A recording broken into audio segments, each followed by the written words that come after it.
did you know goldenrod makes an excellent tea?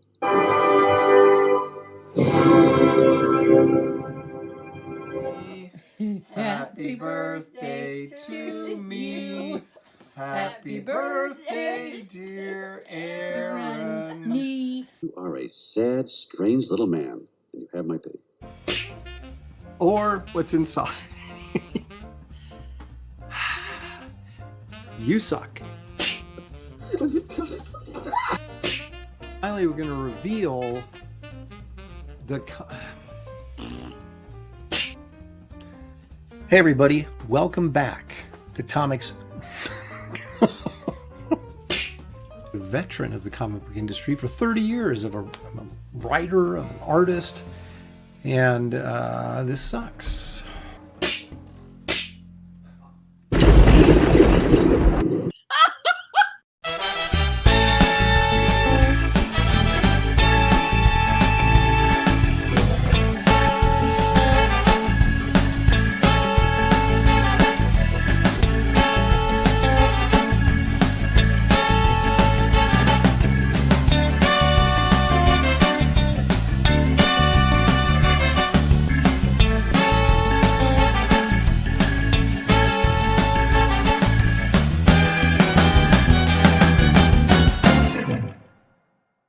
Episode, a trout in the milk. Don't start! We haven't left yet! Woo!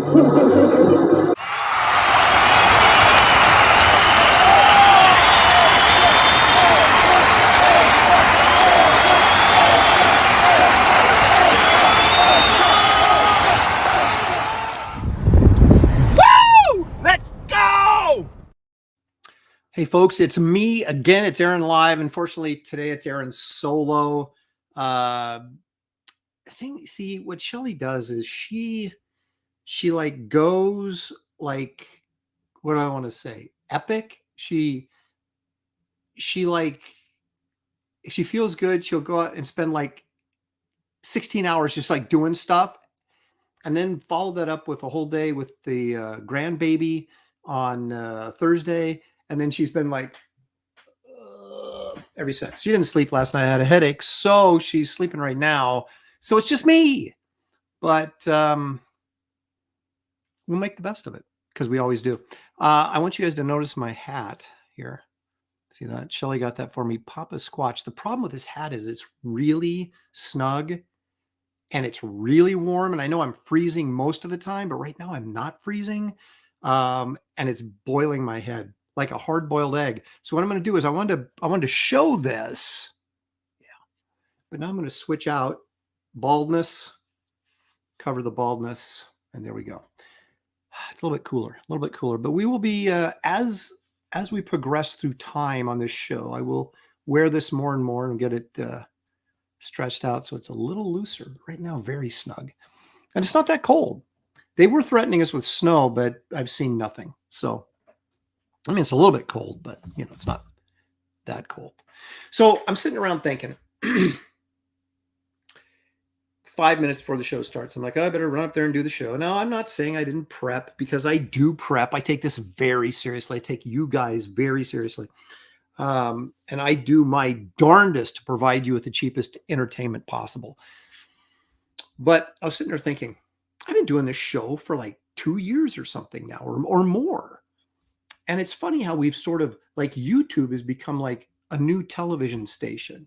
And we just kind of, oh, it's 4 o'clock. It's those of you who care, those of you who are here right now, those of you who care, are sitting there going, oh, it's Aaron live at 4 o'clock. Better go cozy up to the old computer screen and turn it on. And here we are. Just it's like a regular must-see TV kind of event. It's like Seinfeld, except not good. But imagine if it was good, we'd be like right there with Seinfeld. But you can't have everything. So anyway, welcome everybody. We're going to have a guest today. We have, I don't do it very often because, well, quite frankly, if I have a guest on, then I got to prep even more. So let's just call it laziness. Let's call it what it is. But I do have Pete Simetti coming on. He's going to talk about all things Alterna Comics. And I always find him fascinating because he's a true indie spirit in the comic book community. And what he's doing with comics and still on newsprint and his price point and everything, it's just remarkable to me. So we'll be talking about what he's got going. but we'll be talking about other stuff too. We'll be talking about comic books and Bigfoot and, other things that I normally talk about. We'll try and squeeze them in, and have a guest. The guest, takes priority. And so we try to get as much of the guest in as we can, but then we'll squeeze in a few segments here and there. And as we're contemplating this on really perhaps a metaphysical level, let's see who's in the chat. Okay. There's Past Master Dan. Now, Past Master Dan was the first one in the house today. How about that? It's usually Helder 6480, and he's actually, I don't know, is this kind of a neener thing? Like, hey, Helder, beat you in today. But you get nothing for that, but we do appreciate your participation, Past Master Dan. Thank you very much. Leg Kick is here because Leg Kick, of course, is almost always here. Barbara Paulson, she says, hey, Aaron, hope Shelley's doing better on with the show. That's right, Barbara. It's like, Shelley or no Shelley, the show must go on. But she's doing well. She's just sleeping. So Robert the Bruce is here. Caleb Reynolds Toshiro is joining us. Randy Howell all the way from Canada. I haven't read Randy Howell's name in a while. Welcome back, Randy. Geek Avengers here. The Geek Easy is here. Bill Maxwell with his Captain America shield is joining us. Citizen Ronin's here. Marcus Killer Group, purveyor of all things pop culture. Knowledge is with us today. Let's see. Stippling Vaughn. Stippling. Again, thank you for this. This has been really, really nice. In fact, we'll be using it again today. We'll get to that in a minute. Fox Mulder is here. The Vespa guy is joining us, of course. H is for Heretic. Oh, the Heights will hit. Oh, with the show. On with the show. This is it. Of course, that is a Bugs Bunny reference. The old Looney Tunes Bugs Bunny show, Saturday morning cartoon. Overture, purple lights. Hit the, how's it go? Overture, hit the light. I don't know. We used to say purple lights, but that's not right, is it? It's overture, something lights, something, when Scooby-Doo on. Okay, so Brian Suddenly Old is here. Well, let's see. I'm looking for somebody new. Kevin Thomas, a mighty show in store tonight. Hail Aaron and Shelley. Hail to King Pete. Hail the blessed chat. Thank you for that. That's very kind. Bretsky the Great is here. Brian 999. Uh-oh. Appears to be worried about something. Joanne A is here. How about that? Jolly Green is here. Spam Bot. Ben Sabar, voice actor. Ben Sabar, voice actor. There you are. Tell us what you've done, Ben. You done any cartoon shows or anything weird you want to tell us about? But thanks for joining us. I appreciate it very much. Kellraiser's here, of course. Yeah, let's see. Killer Kovacs is here. Pete isn't going to want to talk about Bigfoot. Well, he's going to talk about him. Gen X Catholic is here. Thank you for joining us, of course. GJ Martinez. Hey, I see GJ on floating around Twitter, but I haven't seen him in the chat for a while. Thanks for joining us, GJ. Okay. Well, Matthew Rex is here. Matthew T. Rex is here. Mario Ruiz. Wow. We've got a full slate. And I want to tell everybody right now, you probably already know, but John Malin's launching Omega Storm 4, I think, today. So I know he was streaming on his channel, and I know he'll be streaming with Ethan probably at some point before this show's over. But anyway, you guys want to check that out at some point today to go and support that if John Malin is your cup of tea. There we go. Killer Kovacs. He should have added a smiley face, he says. Storm D for $1.99. Thank you, Storm. Hey, Aaron, what's your favorite Frazetta Sci-Fi cover art? Holy smokes. Does it have to be sci-fi or it can be fantasy too? My favorite piece, and I say this with some reservation because it's hard to pick one. I really like Conan the Destroyer. I believe it's Conan the Destroyer where he is It's a pretty classic scene where Conan's up above this mass of humanity and he's hacking away at them as they're climbing up him. Very dark, foreboding painting. I'm pretty sure it's Conan the Destroyer. While we're looking at the Conan image of the day, or pardon me, the Frazetta image of the day, I will grab it real quick and then we can see for sure if that's what it is. But actually, no, I lied. That's not my favorite. Back to the Stone Age is my ultimate favorite. If someone said, see, I needed time to think. If someone said, here's $1 million or whatever, and you can buy one Frazetta painting, what would it be? Or if I had $1 million and I could, whatever, it would be Back to the Stone Age. That would be the Frazetta painting that I would get. And I'll show that later. GJ Martinez says, I've been having a lot of family time lately, but today I said I need to watch my show airing live. Thank you for joining us. And family time is always the best time. Aaron is a Frazetta super fanboy. Absolutely. He was like, it seems so cliche for any artist to say, well, Frazetta is one of my main influences, because he was everybody's main influence. But as a kid growing up, he was the first guy art-wise, fantasy art-wise, that I discovered. And Wrightson was second to Frazetta. And of course, Wrightson became my focus for many, many years. But Frazetta is always sort of the grandfather, the godfather, if you will, of art for me. Geek Avenger, $2. Thank you so much. Show us what you got on your drawing table. That, dude, that is nothing but a mess of paints. I have been cleaning the studio. If you guys look behind me, you'll see that shelf back there is relatively clean, or at least as clean as it's going to get. And you'll see I have on this side of me the Frank Frazetta big book from Taschen. And on this side, I just got the, there it is right over there, the History of EC Comics giant book, which I did an unboxing video and a preview of that book. So if you want to check that out, check out my videos. I have a live section, then I have a recorded section, and it'd be in the recorded section. And oh, look, right behind me, you can see that glow in the dark. Where is it? Get the thumb working right there. Those are Marvel posters, glow in the dark Marvel posters. That's the box right back there that they're in. I also did a preview of that. I got all sorts of like little short unboxing videos and fun stuff like that. If you guys have been checking out, you should.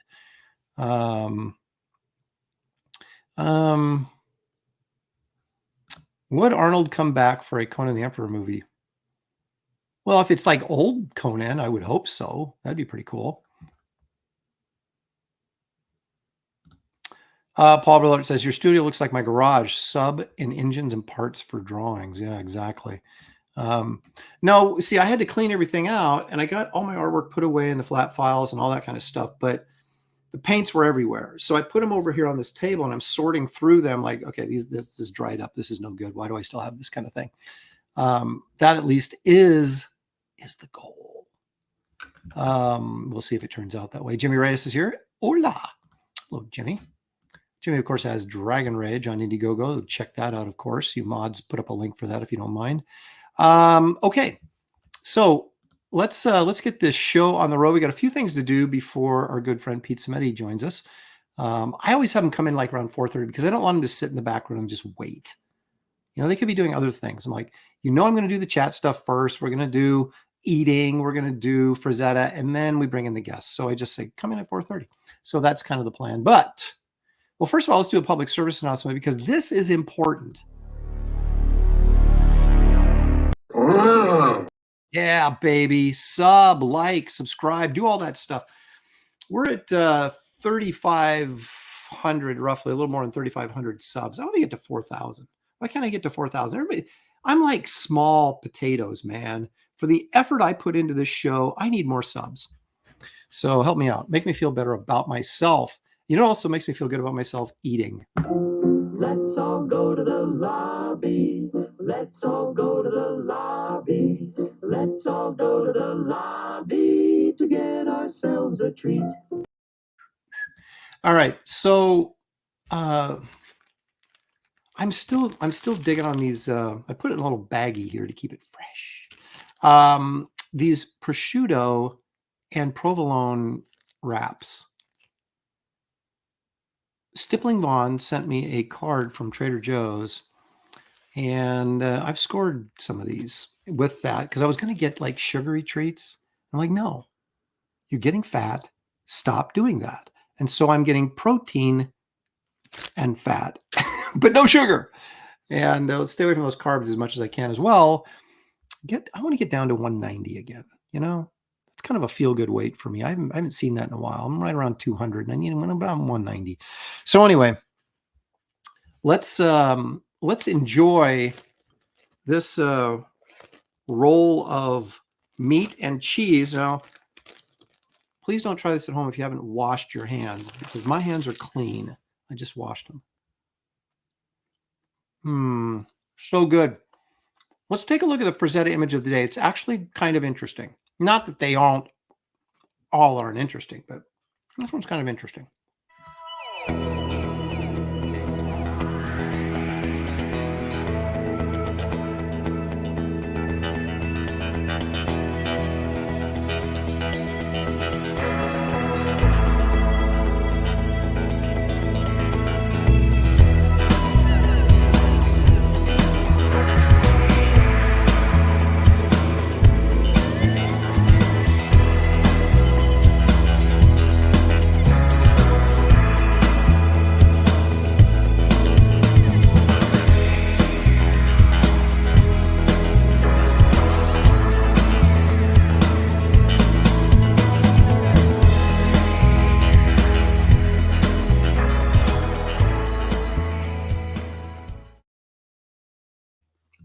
Okay, that's kind of cool. But here's the thing.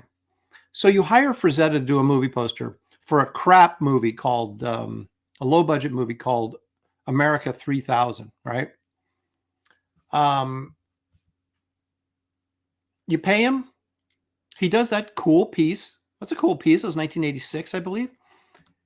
But you say, no, you know what? We just paid Frank $10,000 or $7,000, whatever they paid him to do the poster. We're going to do this instead. Really?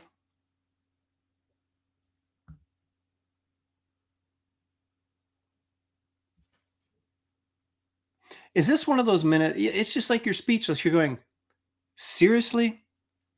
Who made this decision? Now, you could release this poster if you wanted to say, you know what? It's kind of funny. It's kind of funny. We'll do this. But let's also have the Frazetta poster. We paid for it.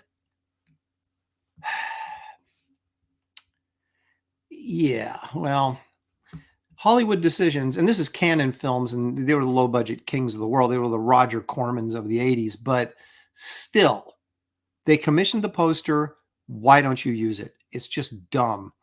Leg Kick for $2 says, how's the shoulder? Hit the gym or plan to? It is good right now. The problem, what happens with my shoulder is, now you guys might remember that have been with me a long time. I had like shoulder surgery 2 years ago on this thing. And it literally took that long to heal. And I would start working out again and then I would hurt it. And then I'd have to wait. I'd wait months for it to feel good again. Then I'd start working out again and then I'd hurt it. And it's just been this process. But anyway, so I am back to doing push-ups. And so I am doing some exercises during the day. Haven't made it into the gym yet, but push-ups are going well. When I get to 20, I'll let you know, but I'm not going to embarrass myself too bad and tell you what I'm at. Excuse me. I'm telling you, man. Prosciutto. What are you going to do? Yeah, so it's always in my future plans working out but I am doing it. I am doing stuff around the house. I am doing push-ups. I'm trying to get some strength back in there. And, when I start hitting 20 and 25, I'll start feeling good about myself. I'm not there yet. And when I say, I'm not talking about cumulative totals, I'm talking about how many can you do in a row before you completely collapse. So it's not 20 yet, but it's more than 10. So that's all I'm saying. So anyway, there you go. America 3000. Wow. So I was asked earlier, my favorite Frazetta painting. I've showed this many, many times, but I'll do it again because it is my favorite painting. And this is it right here. Now, don't give me any jokes about man butt or anything else.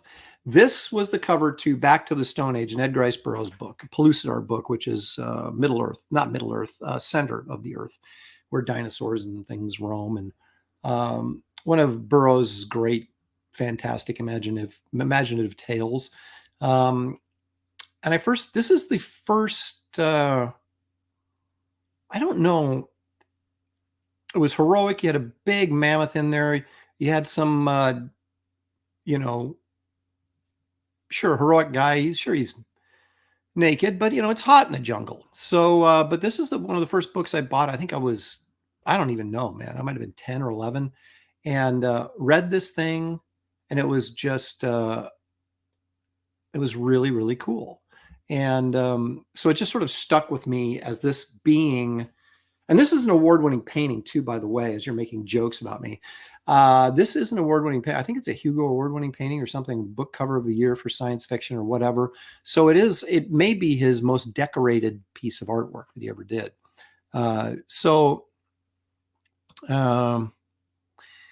This is it. This is the one right there. That's me fave. I'm wondering if, let me check real quick, just because why not?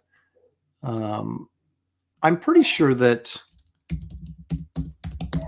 the other one I'm thinking about is Conan the Destroyer, but yeah, there it is. Oh, I love this painting. And as I look at it and you guys don't get to look at it, that's what really warms my heart. Here we go. Depending on how this is represented, the color on this may be accurate. It may be warmer. It just depends. I've seen scans either way. I do have the book cover someplace, but so I really dig this one too. He did a ton of great Conan book covers, but this probably, Back to the Stone Age and this one are probably my two favorites. But then you see a Death Dealer one, you're like, okay, well, maybe Death Dealer. I don't know. Anyway, this is when, Frank was kicking it. So anyway, there you go. There's my two favorite for Zetas off the top of my head. Now, I'm not saying it won't change by next week, but there you are. Daniel Russell says, I heard pocket pool helps with shoulder strength. I don't know anything about that, Daniel. Sounds like you might be an expert, though.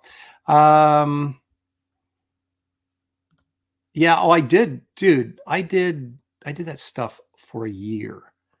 And then I got tired of it. And Dino says, Aaron, pick up smoking. It helps the healing process. I've heard that. Paul says, yeah, I have one of the rare lefty Lopresti pieces. I've actually just found like 3 more. There's a Man Thing, a Wonder Woman, and Howard the Duck over there. I did left-handed during one of my, is famous too broad of a word, too big of a word? Infamous is the wrong terminology because they certainly weren't infamous, but errand cons that I used to do, especially during COVID, because there was no cons going on. And so I would do them. I do like I would do 2 and 3 8-hour days where I would just stream constantly for 8 hours and do sketches and stuff. You guys remember the good old days. And people keep saying, Aaron, when are you going to bring back Aaron Con? Maybe I'll do one this summer. I should do one, right? Just for old time's sake. But anyway, let's see. People commenting on the poster. Yeah, Randy's like, only 57 likes. I don't know, man. 57 likes, I'll take that. I'd like to have 97 likes, though. Now we only have 96 people. Someone left right when I put that. I'm telling you. Man Thing. Love the giant-sized Man Thing. Yeah, well, it is the joke and the gift that keeps on giving.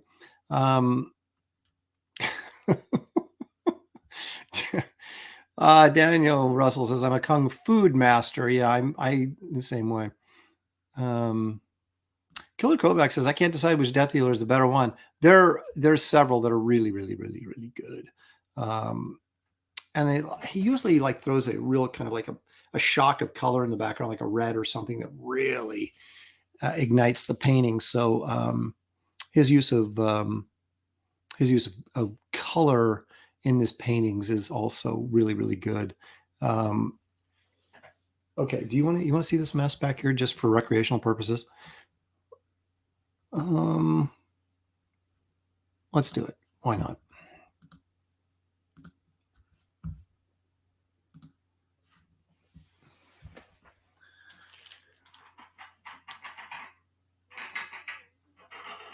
What do they say about the messy desk being the sign of a genius?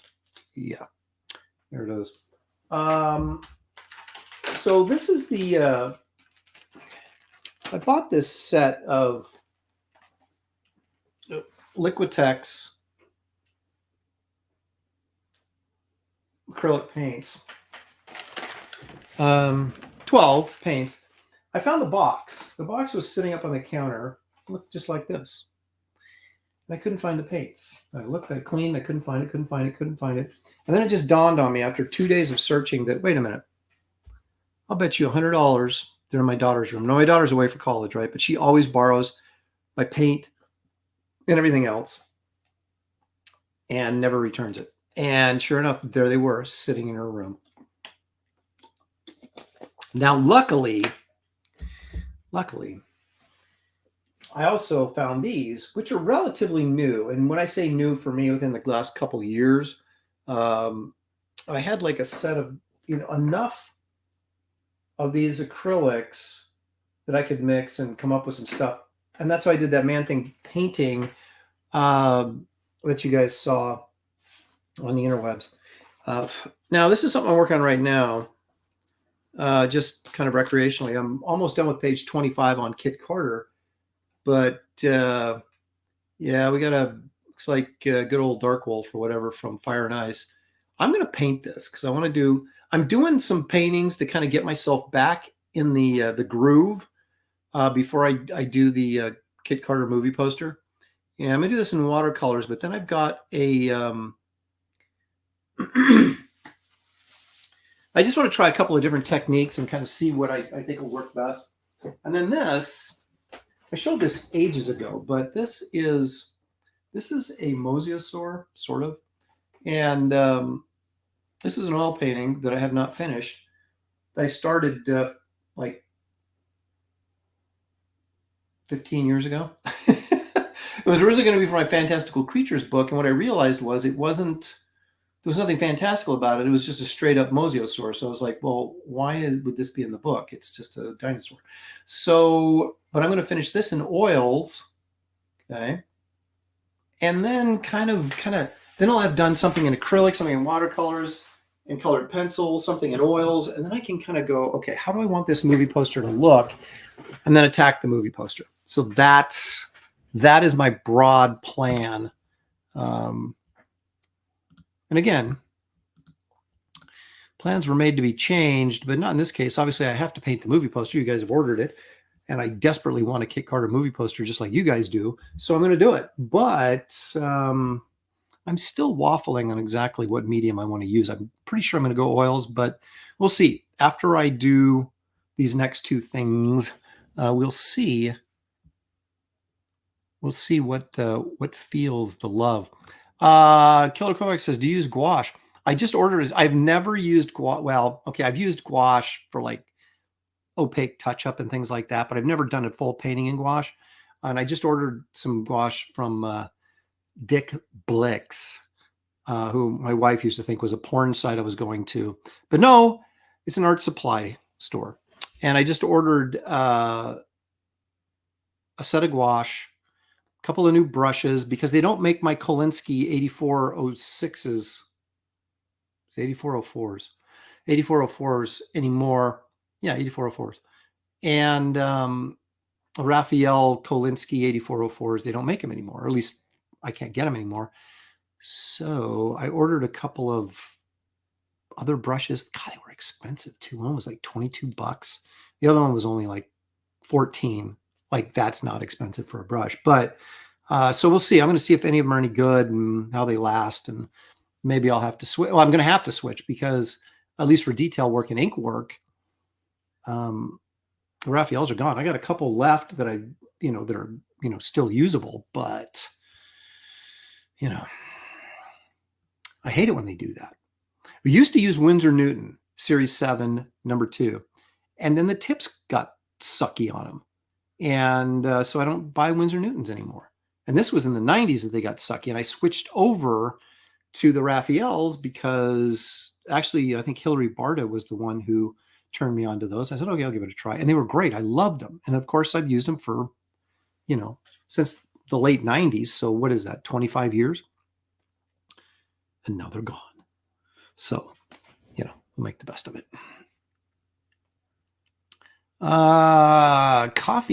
Coffee Cage says, put more flippers on that beast to make it more fantastic.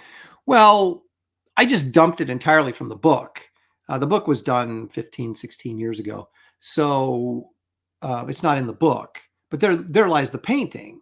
And so I'm just going to paint it straight up. I'm a dinosaur guy, so I'll just paint it up as a straight up dinosaur painting, because it's really not, it's more of me about handling the paint and getting it to do what I want it to do, because I haven't oil painted in a long time. And I'm going to have to get myself back up to speed. And I figured it's sitting there waiting for me. It's already on the board. The background's already sort of not completely done, but indicated. So just, do it. So anyway. Well, I don't use sable brushes for oil painting. I use synthetic brushes for oil painting. But I'm talking about for watercolor and for inking. Because you're right, the paints and the thinner and the cleaner just destroys them.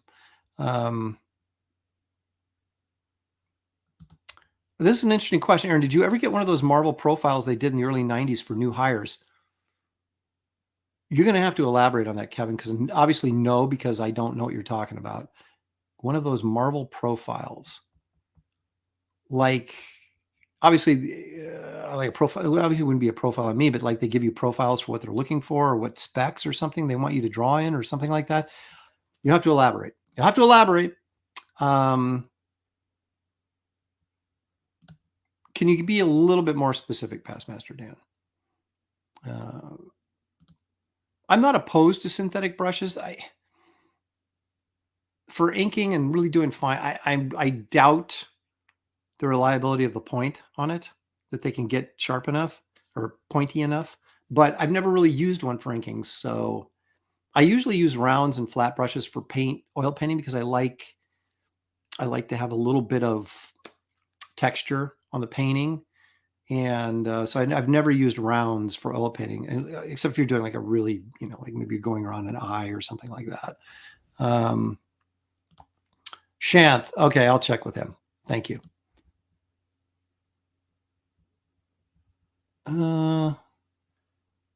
Wait a minute. You can get the 8404 here. And he says it takes about 3 weeks though. Well, I'm not in any hurry. Really? They still have them. All right. JacksonArt.com.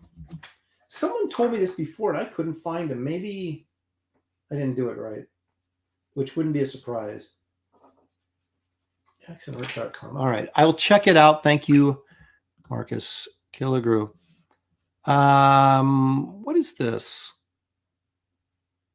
Oh, just Justin Side says, Ron, since you have a background in film and an artist, did you ever draw storyboards for cinematography? Okay, here's my storyboard story. I've told it before, but it's been a while ago. Where is Pete Simetti? Anyway, so I was in film school at USC, 1986-ish, and there was a movie, they were remaking DOA, Dead on Arrival, right? It was a 1950s sort of noirish thriller where a guy gets slow poisoned to death and he has to like find his murderer before he dies. Well, anyway, they remade it with Dennis Quaid and Meg Ryan. And I guess it was really bad. But anyway, I saw an ad. Someone had they used to post up in the business office of the George Lucas building. Doesn't that sound cool? The business office of the George Lucas building, which was basically where they had the classrooms. And they would have a bulletin board up there where they would post like, screenwriting competitions, PA jobs, blah, blah, blah. And there was this thing up there looking for storyboard artists, right? They were looking for storyboard artists. And they might have pulled it out of Variety magazine or something. But anyway, it was pegged up there.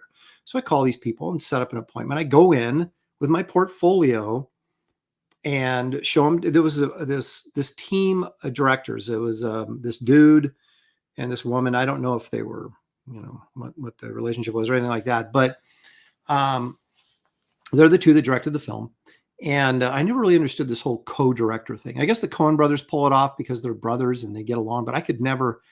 I'm not splitting time when I'm directing a film. Not that I ever have, other than a student film, but I'm saying that I'm not debating things with people. You know what I mean? I'm doing it the way I think is best. So I don't really understand how that works. But anyway, there you go. So I interviewed with these two. They were British. Not that that means anything, but I showed them my work and they were like, this stuff's great. When can you start? I said, I can start right away. I said, I've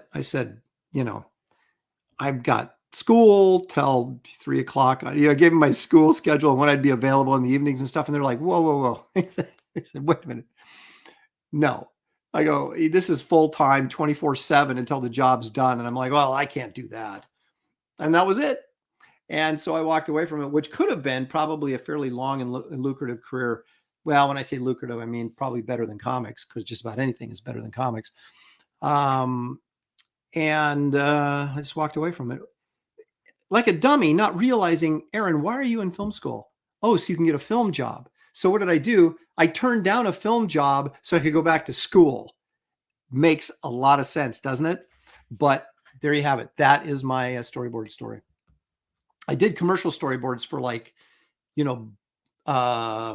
Miller Lite commercials and Nike commercials and stuff. Because when I worked commercial art in Portland, they had a huge ad agency in Portland, and they had major accounts. They had all the Nike accounts, like Miller Lite, as I said, other big national brands. So I was always doing storyboards for commercials, but nothing for a film. Actually, some guy was making some horror film once. He got in touch with me, and I did some boards for him, like a low budget thing, but it never came to fruition. So,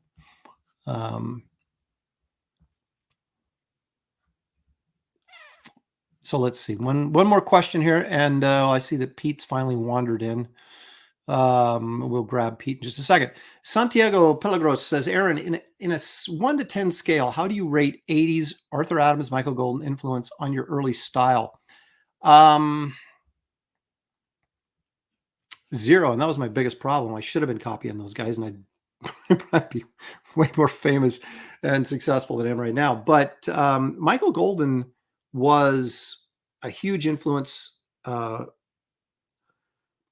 in not from copying his art or looking at his art, but from him talking to me. And I've got actually a video on it. You should check it out if you haven't, about my first encounter with Michael Golden and what he told me and what he taught me and how he opened my eyes to understanding on how to be a better comic book artist. And so he was incredibly influential in that regard. And I did sort of look at some of the stuff he was doing. You can look at like some of the card art I did for Wildstorm in the late 90s. You can kind of see a little bit of Goldenisms there. And I've always been a huge Arthur Adams fan, but Arthur's work is so far removed from what I normally do that it would take such a drastic leap stylistically that it would just have looked like I was copying or something. But I look at everybody and I pick fragments and pieces of different artists that I can incorporate certain things into what I'm doing. So Arthur Adams is certainly an influence, but Golden begot Arthur, begot Jim Lee, begot, that's kind of how it goes. And, but they all bring obviously something different to the table. And I look at everybody. I'm constantly looking at everybody. In fact, I'll even look at this guy next. He's the publisher of Alterna Comics, writer, artist, entrepreneur, the only guy who's figured out how to produce inexpensive comics. But he's not telling anybody his secrets. But we'll see what we can squeeze out of him today. Please welcome Pete Simeti back to the show. Hey, Pete. Hey, how's it going, sir? Thank you for having me on. Well, my pleasure. So, you've got you got stuff going on, and I've got stuff planned for you. Uh-oh. But I don't like the sound of that, Aaron. I yeah, don't like the well, sound and the evil twinkle in your no, eye. it's just fun conversation. That's all. But I do have some stuff planned, and because I'm running a show here, I gotta be prepared. I'm kind of like a Boy Scout in that way. But I want to talk about right up front. What have you got? What's going on? What do people need to know right now about Pete Simetti and Alterna Comics? And I do have some links here I'll bring up too as you're talking about different things. Well, you certainly know how to ask a lot of questions in one sentence. Well, okay, let me put it this way. You got a couple of campaigns running right now, right? Sort of? Yes. There Okay. was. What do you got? What are you up to? Who are you? What's Alterna? What are you doing? Like, Okay, well, let's do this. what'd you have for dinner? Give us What'd you eat this morning? What did you have for dinner? Tell us a little bit about Alterna Comics and you, and then we'll get to the campaigns. How's that? Everybody sure. knows you, but let's refresh everybody just in case there's some newcomers here. Sure. I mean, the gist of it, Alterna, we've been around for 18 years, and most people are probably going to know us at this point from our 2017 initiative to put comics back on newsprint, or to put newsprint back into the comics. And we've been doing that ever since. We started off mostly doing graphic novels. We started off very, very early on. We started off just doing print on demand and then graphic novels. But the newsprint single issues is where most people know us from. At this point in time, they're a whopping 225 cents a piece. I know it's a lot. If you guys can find that within your couches. If you factor in inflation from like 1988 to now, comics should be about $2.50. So you're right in the ballpark of where they should be for.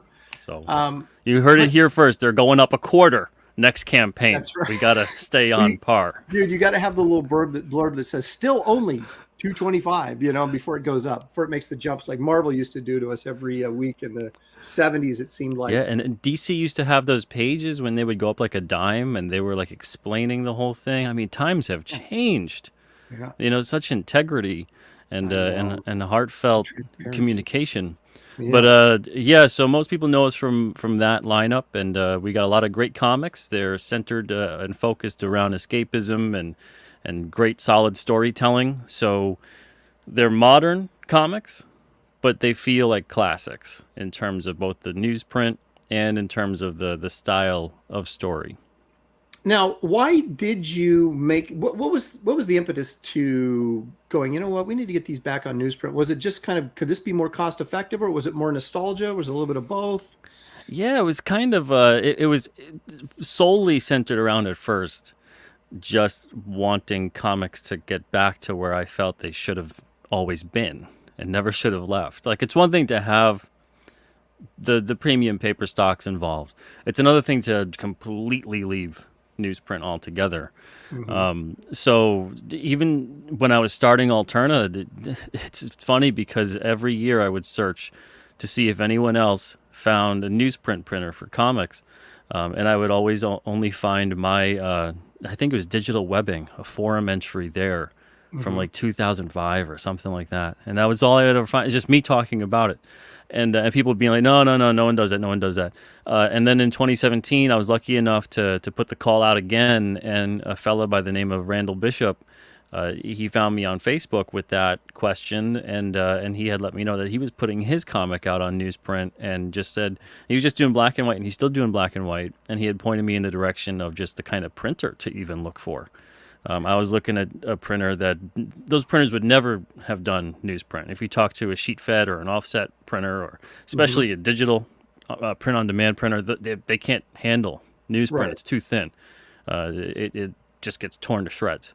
Or it'll do worse. It'll clog up the machine, do a massive paper jam.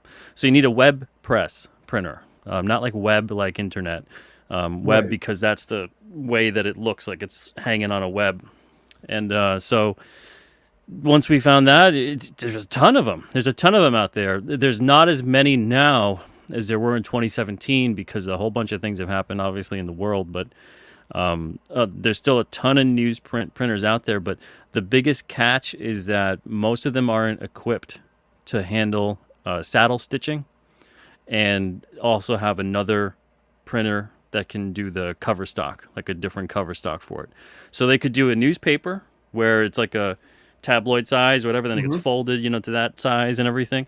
But it's a folding technique. They don't have the equipment to do the bindery. So you have to find a specific kind of printer that will have everything you need. Now that's more of a search. I've searched and talked to over, I think, 200 printers in 5 years, and I found maybe 6 or 7 that could do it. Are these guys mainly? I mean, maybe back in the day, but today. I mean, is there any use for having all that stuff unless you're producing comics? I mean, the cover. Yeah, they'll put out like Auto Trader and catalogs, things like that, and that's predominantly where you'll find it. And if anything, that's when everyone's telling me at the time, no, that's not possible anymore. You can't find it. I go to the local grocery store and I see those things. I don't just see the flyers. I see these stapled. I mean, for all intents and purposes, they're like a comic book. They've got newsprint interior, and they had a glossy cover or a semi-gloss cover or whatever, and it was stapled, and I'm thinking like, well, why not a comic book? Because you look at the way technology is with printing right now, especially even on the Alterna books now, they look phenomenal. You can do all kinds of different color techniques at this point, especially if you know what you're doing with the color and the ink and whatnot to make sure that the total ink coverage is appropriate where it should be. But they're phenomenal. So it's one of those things where, yeah, it started off with nostalgia. It started off with kind of this, this is where I felt and what comics should be and should look like. My favorite comics were always on newsprint. And then it turned into something that I guess it caught on with people. We were only going to put out maybe 10 different titles on newsprint. We were going to put a lot of our graphic novels that were popular, break them up, chop them up, the chapters of them, put covers on them, and then that would be the lineup, essentially. And then just to say that we did it, we put it out there. And that was going to kind of be it. But they took off. And we were seeing like sales that were like 10 to 15 times higher than what the graphic novel counterpart was at. So between that and just the way everything is gone in the world with comics, it just felt like it made total sense to kind of get that reminder back out there that this is what comics could be like, not just in terms of a format or a paper stock, but in terms of storytelling and things like that. And, we wouldn't be where we are without the readers and some really fantastic creators along the way. Well, it's very interesting, I think, that we're seeing the more that mainstream comics throws himself like lemmings off a cliff, you start to see that they're really, from the fan perspective, there's a bigger push for that sort of nostalgia. Like, God, remember in the 80s when Byrne and Claremont were on X-Men? Why can't we have comics like that? Remember when Simonson was doing Thor? Why can't we have comics like that? Remember that Zek and Stephen Grant Punisher miniseries? Where's that stuff at? Oh, yeah. I had that poster of the first issue. And it's funny. I think that just the farther we go down this path, the more receptive people are to saying, bring me back to what I enjoyed about comics. And I think the physical structure, the formatting is just as vital as, well, not as vital, but it's a component in what brings that sort of nostalgia and that sort of drive to kind of go back and kind of get back to our roots and what comic books should and would be, because that's all we knew growing up was, until they started doing the Baxter paper in the mid 80s on special projects, and then, I don't know, was it Dark Knight or whatever, when suddenly everything went, into higher grade paper. But even when they were doing Garney and Mark Waid were doing Captain America, if you remember that was on newsprint, but it was on, they'd upgraded to a little higher quality newsprint, but it was still on newsprint. Might have been Mando paper. Yeah. So there's been so many things that have occurred with the paper industry over the years, especially when I was talking to those 200 something printers, several dozen of them. We had great conversations, even though we didn't end up doing business. Many of them were comic book fans, and they were, rooting for me. because they just didn't have the equipment at the press, and they're like, man, I wish we did. It would be great to have comics in here, you know. Yeah. And but it was great having conversations with all those people about the industry and what they were going through and everything that had transpired. But it's kind of funny because the comic book format with single issues, and I always see it every year. People are like, oh, single issue's dead. Single issue still outsells graphic novel format in the comic industry by a lot. So what I really think, People don't want to wait, right? They want the, yeah. A graphic novel takes 6-8 months, a year to produce. You get a monthly book coming out, and you're like, gotta have your fix, man. Gotta have your story. Oh fixed. yeah. Well, I mean, hell, most of the creators are just as impatient, if not more so, than the fans. I think we all wish we could snap a finger, and there's the latest issue. Yeah. I've got so many ideas, and you're like, no way I though, no way I do it on your own. But so going out there and putting stuff together, I think looking at the format, getting back to the single issue comic format, I think it just mentally lends itself to preparing you to get a snippet of time within whatever this story is, as opposed to the heft of a graphic novel or an omnibus or whatever it is, And I think once those stories started getting away from that kind of episodic, not necessarily completely self-contained, but you were going to get a complete story, because there's a difference a bit between self-contained and complete story. But once they kind of turned into that decompressed style of storytelling, and it was still on single issues, and everything felt kind of drawn out, and I think they really did something wrong to comics at that point. The stories should feel, with the pacing, it should feel quick. It should feel intense. The whole thing from start to finish, all killer, no filler. Every single panel, every single page matters. Well, these are not TV shows. These are a different thing, and you got too many writers coming in and treating them like expanded TV shows. And of course, that's all to fit the 6-issue format, so we can put it in a trade paperback. And then also to expand it and put it towards as a package for TV or streaming at this point, and for film. So everything kind of started going towards that mindset of treating these things like they couldn't really stand on their own, because they're just a stepping stone for the bigger thing. And as soon as I think any product you create, especially when it's something like this, as soon as you start saying that it's not good enough on its own, it's only going to be recognized and valid when something bigger than it says, okay, yes, you're allowed to exist, you're allowed to be okay. And comics for the longest time, they had that, like, whatever, we're going to do our thing. We're making comics, we're making stories, we're making things impossible, we're making them possible. And that was just where it was for everything. And then all of a sudden it became, we got to entertain Hollywood now. We got to impress the producer, not so much the reader. And a lot of stuff shifted with that. It's unfortunate. Yeah, well, when corporations came in and bought up Marvel and DC, they became a different thing. When DC Comics was DC Comics and Marvel Comics was just Marvel Comics, they had a whole different outlook on what they were trying to achieve and produce. They were hoping that someone would pick up, an option, some of their products for film. Now they're a small branch of a large film factory making them do certain things to provide them with content so they can make the bigger picture, which is film. And they don't care about the comic book format, or at least in terms of what it used to be and has been historically. Yeah. It really screwed everything up. Corporations screw up everything, Pete, I'm telling you. Okay, so that's I don't want to get too far in the weeds in this stuff, because I could talk about this kind of stuff all day. I'm just fascinated by it. I did want to ask you, though, before we go to your campaign. Sure. Not to give up any of your, your hard-earned work and resources and searching, but if you remember, Sparta Publishing in Sparta, Illinois, used to be the go-to print house for like Marvel and DC back in the day. Did you ever talk to those guys? Are they still printing? Are they even in business anymore? Do you know?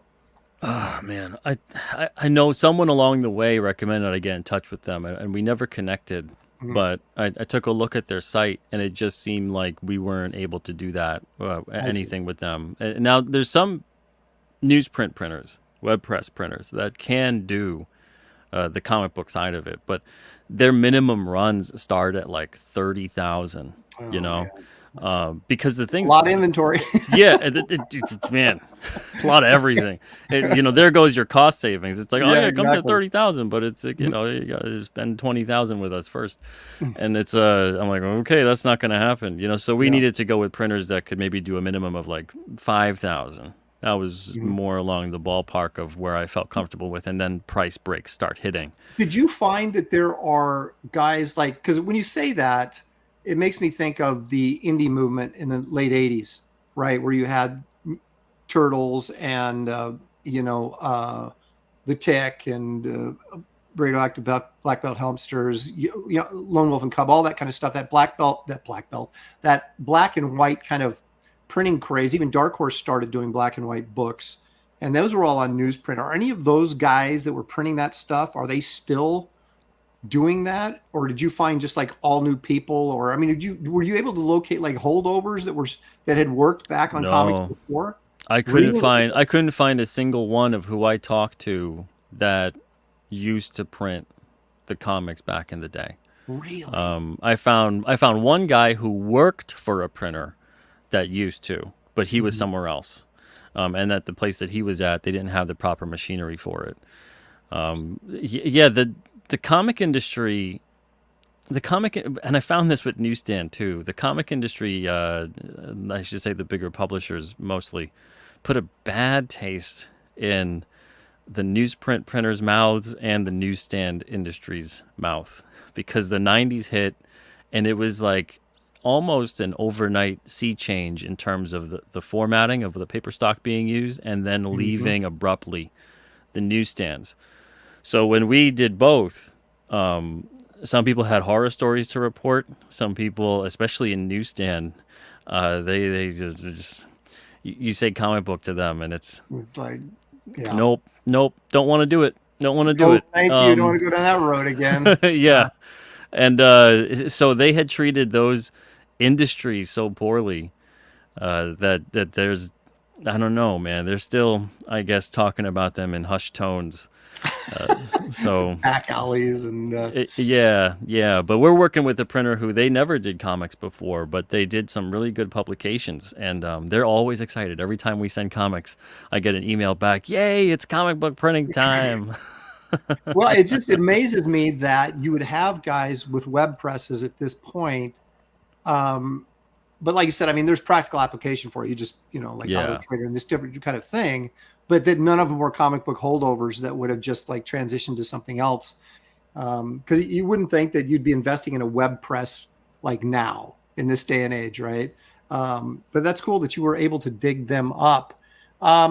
Okay, so let's go to the. Is this the Indiegogo one, right? Yeah. Okay. Yeah. So this is King Cryptid in demand right now, and that's my personal series right there. I'm lucky enough to have some really talented people on that working with me: Christian Rossi, Kier Covington, Nick Hunter, Frankie B. Washington, Alex Jovich, really, really talented people. So this has been a great experience, and this is what I'm talking about in terms of bringing back like that classic storytelling. I'm putting my money where my mouth is with this series, because this is an episodic, ongoing series, and I know I talked about this before with you on your show the last time, so I won't go too deep into this. But every episode, or every issue, I should say, it feels like a complete story, because it is. It's a complete story, and it plays a part into. 22 to 24 each. Okay, so yeah, you're right in there with what. So yeah, and then they all play a part into the larger continuity and everything like that. So they all matter in the scope of the series, and we build upon things. So there's character development that takes place. There's world building that takes place. Characters get introduced practically issue by issue. And then also, as people will notice in issues 5 to 9, if they back and they receive those issues when the time comes in around June, July, they'll see that there's some characters from the first 4 issues that are going to come back for 5 to 9. So that's the fun of it. And to me, this is just every single thing I love about comics, horror, the paranormal, supernatural. I'm putting it all in here. And hopefully it resonates with people. So far, people have really loved the first 4 issues. I think 5 to 9 are even better. And I can't wait to see what we do in 10 to 13. That campaign's going to come in September of this year. You know, it's funny when you're doing comics. I was just thinking about this the other day. Is you always want the first issue to be like just knock people's socks off, right? Because it's the first issue, but it always takes like 5 to 6 issues to really kind of get your rhythm, both as an artist and a writer, and where you're going, and so the latter issues are always significantly better than the first ones, even though you just wish to God that the first issue was the greatest thing anybody ever read. But you know, if you can get out a good first issue, then there's only growth going to come from there, because it's just the way it works. Getting used to the characters, used to doing it, getting a rhythm in the story. So it sounds like, as an ongoing, that's exactly what you're doing here. It's just kind of building and building, and they just keep. And I guess that's how you bring in more readers, right? If it's getting worse, you're probably not bringing in more readers. If it's getting better, you got people going, hey, you know what? I need to check this out. Yeah, and that's the thing that's really fun about this series too, is because of the fact that it's not just like, let's say, the first 4 issues. If that was issue 1 as 4 parts, I could have done that. It didn't need to be that, but then I wouldn't have had all the character building and the world and everything else, the development that took place in issues 2, 3, and 4. So I'd be that much further behind. And if every single issue was treated like a 3-issue mini or a graphic novel or a 4-issue, whatever it is, I'd be that much further behind with the whole series. So every single thing, I'm maximizing the space in terms of the story. There's nothing that's not important in every panel and in every page. I'm not taking the reader's time for granted in terms of that. And also just the storytelling aspect of it with the pacing that we were talking about. Keeping that pacing on point, keeping the story coming at you, and making sure that, you know, we're fitting in as much as we possibly can without it becoming this overwhelming headache info dump, you know? Right. So yeah, it's been a lot of fun being creative with that and getting those characters in there. So I really can't wait to see where we go when we're at like issue 25, and I've got all these characters to kind of drop in at any time that I want. And really have fun with stories and see how things are going and build up a lot of different moments and keep the readers on their toes. That's the best part, is figuring out, you know, how do we work in a fun surprise here that I don't think anyone's gonna see coming. I love this sort of vintage look right here. You got like this splash page here where you've got the credits down here in the indicia, and it just feels like you're reading like an old Marvel book or something, you know, when they were good. And then this sort of Kirby monster kind of, you know, feel to these creatures. Everything about it just sings, you know, classic to me, nostalgia. And it's not just the nostalgia. Obviously, this is a popular character. People really dig it. But there's that part of it that just kind of like, you know, it kind of looks like an old Marvel book. And I just love the look of this stuff and what you're doing, and your vision for doing it this way. I just think is incredible, and I'm so happy that you're pulling it off. Yeah, thank you, man. This is just really, really cool stuff. And it's been great too, because each issue we've got a different artist on there, and of course we'll bring back artists. Every series, every wave has had some of the same artists at this point, because it's been so great working with these people. But it's been great being able to play up to their strengths. So some artists are better at handling certain genres than others. Some artists are good at drawing kids, some are not. You know, so if I have an issue with a bunch of kids in there, like we do in issue 3 and 8, Alex is really good at drawing expressive, animated kind of styles. So having him in there for the flashbacks with the kids, it's great. And seeing Nick Hunter go full tilt with his line work, and Christian Rossi really brings it too. He's very moody with his colors and the way that he kind of sets up a composition. So he's really good at doing kind of the things that have a little bit more of a horror leaning to it. So it's just been so much fun doing that, and it's enabled me to be able to kind of put out 4 to 5 issues a year. Now, in 2 or 3 years, I definitely want to get to a point where I'm doing like 2 King Cryptid campaigns a year, and we're doing like maybe 4 to 5 issues per campaign. So we get out like 8 to 10 issues a year. I certainly have more than enough stories to do that. I'm kind of torturing myself a bit with the series because I've got like 50 issue ideas already mapped out. I know you can't get to them fast enough, right? And it's like, I'm always wanting to talk about something, and I'm like, oh wait, that happens in 4 years. Yeah, I can't give really that away yet. talk So, about that.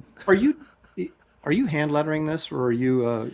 No, I want it to look like that though. But yeah, I'm does. lettering it in Photoshop, and then I Even kind like of your take my time and Barrel thing? yeah, Like, yeah, and I chisel away and I manipulate the font and I manipulate the balloons and the boxes and things like that to kind of be within the art. Sometimes people are more accustomed to it being like the boxy shapes and the circles and things like that. Mhm. But I always love it when the lettering kind of delivers something else to the art as well. right. It's not just, it's part of the art as opposed to just being slapped on so you can read it.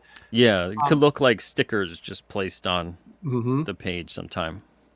I also, the color, now here's the thing, when you're doing essentially flat color, which you're doing here, you have to make really good color choices or it looks like crap. And this looks really good. Now, Yeah, Christian Are did you- a great job. He's okay, so you have a colorist in- fantastic. yeah, that's really, really nice. And you look at it and say, well, my gosh, come on, Aaron, it's simple. It is simple, but it's like she made the right choices so that Well, it works. in It's a he. It's I'm a sorry, he. would you say? He's a he. Christian, Okay. yeah, Christian's a Oh, Christian Rossi. I thought you said Chrissy, and I was like, okay, I'm sorry. Sorry, Christian. My apology. Didn't mean to misgender you. I apologize for that. Okay, it happens to him a bunch. Don't. Yeah, it's Pete's fault because I thought he said Chrissy. So It's my fault. My he- fault. it is Blame Pete. me. Absorb the punishment. It's not my fault. So I see some of this is in black and white though. Did you? I know I asked you this before. Yeah. Color So black and white, and then sometimes go the color? issues, sometimes we'll have issues in black and white. I'd say it's probably going to be about 10 to 15% of the series will have black and white issues, and those are artistic choices based on the story that's being told. So issue 2, it's on the night of a new moon, and it predominantly takes place both when it's really dark in the woods and then also inside of a cave that's just being lit with one light source.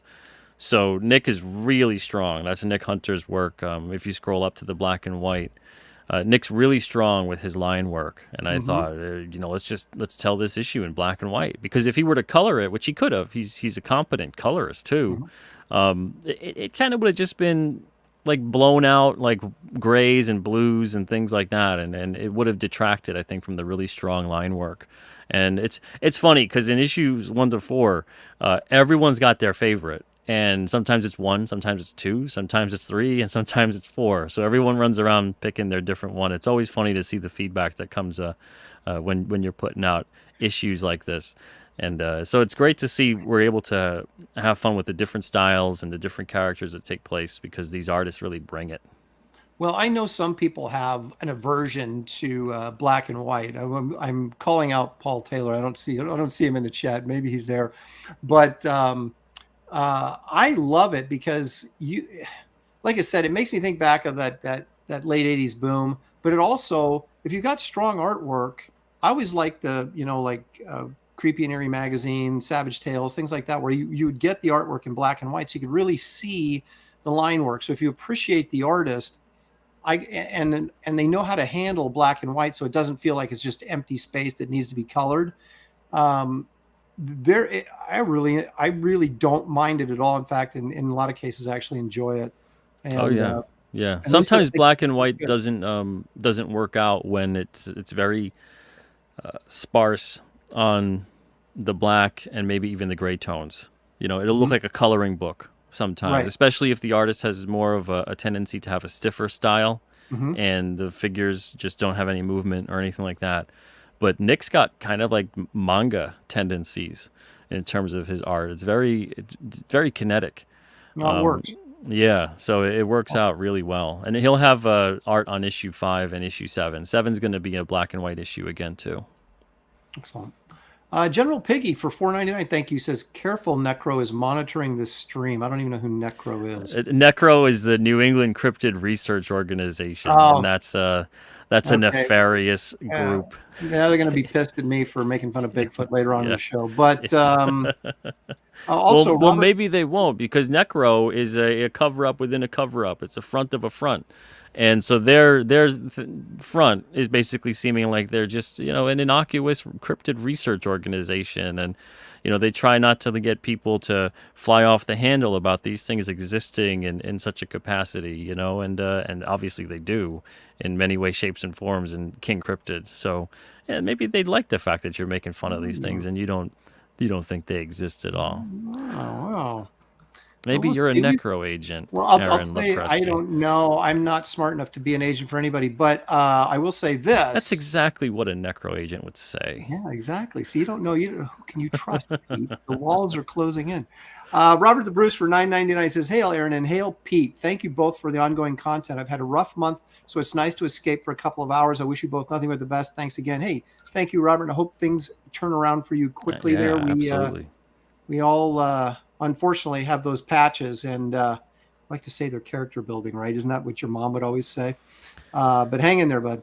Mario Ruiz for $5. Great show, gents. It's better to have the first issue completed halfway or a few pages to view before launching a campaign. What do you think, Pete? I have my opinion on that, but let me hear yours. I'd say, do as much as you could do, but I think most people, and personally, I would prefer to see at least 3 to 5 pages completed in a row. It's kind of, and I want to see them completed too, meaning, and some people disagree with me on this, but I want to see lettering even. I want to get a gist of the story. I want to read 3 to 5 pages, preferably, honestly, 1, 2, and 3. I just like seeing that. But I think you gotta have a couple done and show that. But yeah, I think if you can have as much as possible, then go for it. Otherwise, if you just put the campaign up and you got no completed pages, I think that's a bad move. What do you think? Well, whenever I launch a campaign, I always have the first 3 at least up there. And then I'll usually, as I get them done, will get the first 5 up there, unless there's some sort of spoiler in there that I don't want to give away. Then maybe I'll show a couple pages later. Yeah, And the thing is, if you're starting off and you're new, your audience has to trust you before they'll back you, right? And so the more you can show and more you have done on your very first campaign, if you don't have like a 30-year career like I had that I was able to kind of lean on a little bit, the more you have done, the better, because people feel like, okay, I'm going to get this book and I'm going to get it soon. And developing that trust is really important to getting people to back your projects. And you can only do that by delivering the product. So on your first go around, depending on what your situation is, everybody's financial situation is different. But I agree with Pete. You got to get as much done as you can, so that you can show people you're serious and this is going to get done, and it's going to get done in a timely fashion. And plus, the more you can show, you don't have to show all the pages, but the more that you show, it gives people an idea of what they're getting into. And they're saying, okay, well, this is 3 pages, 5 pages. This all looks good. So I think I can trust this book's going to turn out pretty well. So all those things you want to keep in, the back of your mind and in consideration while you're doing this stuff. Yeah, totally. Yeah. So this campaign right here is basically just for, this one's just for King Cryptid. The current campaign that Alterna has is 4 new issues, and we've got a little less than 2 days on that. Hang on a second. Well, I'm going to jump over to that in just a second. But on this one, so this is issues 5 through 9 floppies, right? Yep. So if I wanted to get 1 through 4, let's say I'm just discovering you for the first time, those are available through the Alterna site? Yeah, if you just want to get the first 4, and then, you get those and you read them, check them out, and you go, oh, wow, I want to back the next batch, then you can go and back it also on the Alterna site, or you can go to the Indiegogo. If you want to just dive right in, we also have the 1 to 9 catch-up tier, which is the featured perk right now on Indiegogo, and it's also available. You can get 1 through 9 on the Alterna site, too. All right, well, let's jump over and take a look at your Alterna site here, because I have some questions about this as well. Oh, okay. Let's see if I can answer them. I'll do my best. Well, are you actually, is this just set up like a Shopify type store, or do you have like your own funding platform built into your website? Well, it's not it's set up like a website / store. Okay. So it's not set up like a crowdfunding site. Like I got to go in there and manually update. Like I think, you must have had this window up for a bit now. If you give a quick refresh, I manually updated before I popped in on the show. Oh, okay. So we got a couple more backers and a couple more dollars raised. I think I had this up since last night or whatever. Okay, yeah, there we go. So there we go. So yeah, we're at 230 backers on the total campaign. This is split between the Alterna site and the Indiegogo, and it's at 6,238 raised out of the $7,000 goal. Okay, so what are you selling here? This is not King Cryptid. These are some other books. This is not King Cryptid. Yeah, Okay, so these are the other books that we published. We got Blood Realm number 14. We got Horace H. Hoover number 3 of 5. And Unit 44 number 9 and 10. Blood Realm's like a dark fantasy epic. A lot of really, really great characters in that series. Rob Geronimo's doing a fantastic job. It's a very dark, intense, nightmarish series. Really, really good. Check it out if you guys haven't yet. Issue 14's on this campaign. Horace H. Hoover, you can join the investigations of the paranormal oddball detective known as Horace H. Hoover. That's Fabrizio Aiello's book. And he's doing a great job with that. That's issue 3 of 5. And then Unit 44 is a sci-fi horror comedy series. So you follow the adventures, or misadventures, I should say, of 2 bumbling Area 51 agents, and they have various case files and whatnot. So that's what's on the campaign. You get 4 issues for the whopping price of $9. Wow. Now, are these are continuing series as well, or? Yes. Yeah. Well, Horace H. Hoover right now, that's a mini series, and Blood Realm is an ongoing, and Unit 44 is an ongoing. Okay. So how many books a year are you juggling? We usually put out between everything. We put out around like 25 to 30 issues a year. That's pretty remarkable, man. You're a busy dude. A little bit. I mean, that's a lot of work right there, brother. You have my admiration for sure. I want to get busier though. Like I said, I gotta ramp it up. I gotta ramp up that King Cryptid series to 8 to 10 issues a year. These ideas got to get out of my head. How do you have this is the problem that people, they always say, well, just hire some help or whatever. The thing is, it's that balance of how much am I producing and how much profit am I getting? And do I have enough to actually hire someone to help me? I mean, do you have like a max limit? I said, okay, Pete Simetti, one-man show. And I mean, one by show. I mean, I know you're hiring artists and things like that, but you're running everything and running all these without any editorial help, I would assume, right? You're doing this by yourself. Yep. So do you have like a max where you say, okay, I can't handle any more than this. I either have to. Before I didn't, and that was bad. But you figured it out since. Yeah, that was like 3 hours of sleep, burning the candle at both ends. Did that for maybe like 4 or 5 years, and eventually it hit me that I'm like, some of these books and some of these creators really just shouldn't be here anymore. Now wait a minute, were these guys? I'm working too hard for their book. Because it's 100% creator owned. Oh, I see. So you're getting out of it, right? I'm getting some sort of fee or something. Yeah, right? And they get 80% of the profit. So sometimes on certain books that we had over the years, it would be like, I'm making all of $30 a year on this book, and I'm like, why? Why am I doing this? Why is this? And then I'm running around talking about it like crazy and trying to get people into it, and then the creator gets mad at me. And they go, people associate you with my book. They think you make my book. And I'm like, that's because I talk about it more than you. You should talk about it more. So and then that wouldn't happen. Stan Lee. Now you're Stan Lee. You're taking all the credit, right? Yeah. And it's like, well, someone's got to talk about it to make that $30 a year that I have to make. But, and then at the detriment of some of the other creators who are pushing their books and are really caring about them, I'm devoting too much time to the people who don't deserve it. So over the years, I've really been harping on myself to downsize, be comfortable with that. And for some people that have parted ways with Alterna, it's perfectly fine. They go their own way, I go mine, and it's amicable and great. And I wish them nothing but success, and they wish the same for me. And then others, it's been a bit shakier, and then some, it's really been like, I think I'm on a dartboard somewhere or on a punching bag, Dude, every when day. You're in charge, you're always going to piss somebody it is off. what it is. Yeah, you're always going to piss somebody off and make one guy's going to love you and say Pete Simetti's the greatest guy in the world. And the other guy's going to say that Pete Simetti, that SOB, he did this, and this. Yeah. You're like, what did I do? But that's how it goes, man. Exactly. That's how it goes, brother. So and I want everybody to succeed. That's what I'm here for. That's what I started Alterna for, was to try to help people succeed, try to guide them. And I've been talking about this a lot lately in terms of it feels like I'm sometimes trying to give people a treasure map.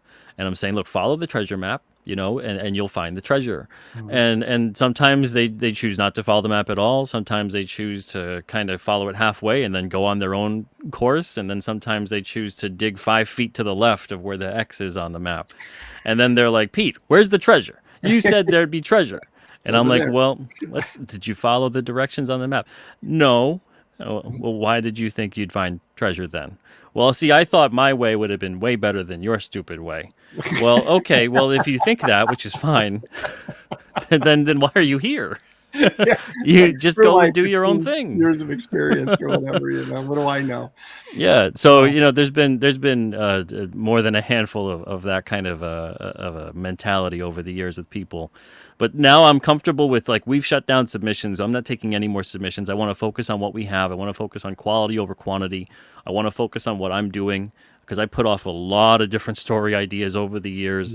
And I like I said, I kind of, to the detriment of myself, my mental and physical health sometimes, I did way too much. I took on way too much, and I shouldn't have done that. And so now I'm getting to a point where I'm comfortable with, even though sometimes it might seem like to the readers or whatever, because they don't know the full story or the behind the scenes of whatever, it might seem like, oh, that book's getting canceled prematurely or something happened or what, and I get it. It hurts me. It hurts them. I get the emotional impact sometimes when they like a book and they wish it was around longer.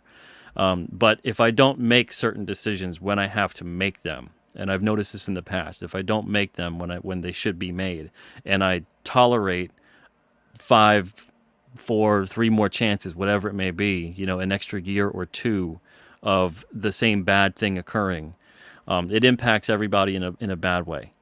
So even though sometimes it might look like, wow, that came out of nowhere, I've been doing this now for long enough where I'm like, if I keep going down this road with this individual or this series or whatever it may be, it's going to get worse. And a year or 2 down the road, it's going to put me in such a bad spot that I don't even know if I have a company anymore. I don't even know if we put out comics anymore. So I've become really comfortable at this point with, sometimes the hard decisions have to get made, and maybe someone's not happy with me about that or whatever it may be, but I always hope that they just give me the benefit of the doubt that I'm doing what's best for to what information I have anyway, and what's at my disposal at the time. I'm making the best possible decision I could possibly make to keep this going, keep it working, and keep my sanity and my health intact. Yeah, I hear you. It's it is. I keep flirting with the idea of working with other people, and then I'm like, do I really want to do that? I mean, other creative people, right? Because then it's like, I'm sure after my my singing endorsement of my 18-year publishing career, you're ready and raring to go. I've put out like 400 something books at this point over 18 years. A lot of them graphic novels, and then the single issue titles that we've done since 2017. So it's been a lot of books, a lot of people I've worked with, and I'm happy to say most by far were great. It was a wonderful experience, but man, like that 15 to 20% or so that was like a punch in the gut, and then like stomping on your what's all over the place. That wasn't a fun experience.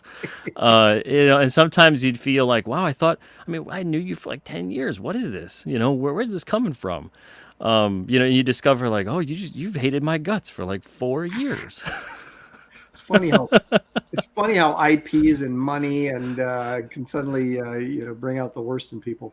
LECG4 my PP says, you mean I can hire a little Presty? It's all about the cash, brother. It's all about the cash and my free time. I just had somebody reach out to me, I won't say who, about doing a crossover thing, and it sounded like a great idea. And then I was like, when am I going to have time to do that? That's where it all comes down to. But at least for me. Well, something else that I'm finding as a publisher is that it's such an easy, and I hate to say easy like it's easy to do, but it's so easy now to become your own publisher, to self-publish, and now more than ever before. There's so many avenues of sale. There's so many tools at your disposal. There's so many amazing people to work with. So as a publisher, I want to work with people who are motivated and entrepreneurial and essentially don't need someone like me. So I'm putting myself obviously in a weird spot because I want to work with people who are basically in a position to be a perfectly fine and successful self-publisher. And I'm the last person that's going to say, yes, you need a publisher, because I didn't use one. I didn't need one. I just did my own thing. But I'm finding that I started Alterna because I wanted to help people create comics. I just love the process of it. And so maybe, I shift gears eventually and I just have the books I have here with Alterna, and maybe I start helping on editing with people's books or lettering or graphic design or, something along those lines. I'm fine with that. It's about me trying to figure out how can I be best of service in terms of doing this kind of thing with my life, as opposed to being like the best publisher out there or whatever it may be. None of that stuff means anything to me. That's not what I ever did this for. It was always just about trying to help people and also trying to be a part of the creative process with what people were doing that I thought was great. So I could see that shifting for me over the years. If anything, I think it's the start of it shifting for me now and being more of a creator with my own title, and then moving into kind of more of like a being a part of a team in terms of a creative team on a book for someone else, and not necessarily being the publisher, because that's not something that most people are going to end up needing. Right. Well, that's true. But there is, you have valuable resources. And I mean, we talked a little bit of last time I think you were on, but I keep dancing through my head doing this Savage Tales black and white magazine on newsprint. And it's a matter of squeezing it into the Wraith of God, in between Wraith of God and stuff like that, without it slowing down the other stuff. So I do want to have a serious conversation with you in a couple of months once I finish Kit Carter and see if we could figure out some way to do that would be beneficial for both of us and how that would work. But okay, yeah, we can have a talk about that. I got you in the back of my mind, Pete, all the time. You're in the back of my mind. Well, that's lovely. So on this, when you say, I mean, there's 2 days left. What does that really mean? Because so if we don't hit the goal, the Indiegogo is going to go in demand because that hit the flexible funding goal of 500. That blew past it on day one. But if we don't hit the overall goal of 7,000, which honestly at this point it looks like we've been having a good 2 days, so we're making some momentum here, just 762 away from 7,000. So if for some weird reason that doesn't happen, I'll extend the campaign in terms of getting the funding going so that we will hit the goal. Now, if we don't hit the goal, at this point, there's no way we're not hitting the goal by, I don't know, maybe Thursday, Friday at the latest. But if we don't hit it, let's say it just flatlines. Mm-hmm. And I'm looking at like 699 or whatever it is, 6999. I'm looking at that till like March 1st.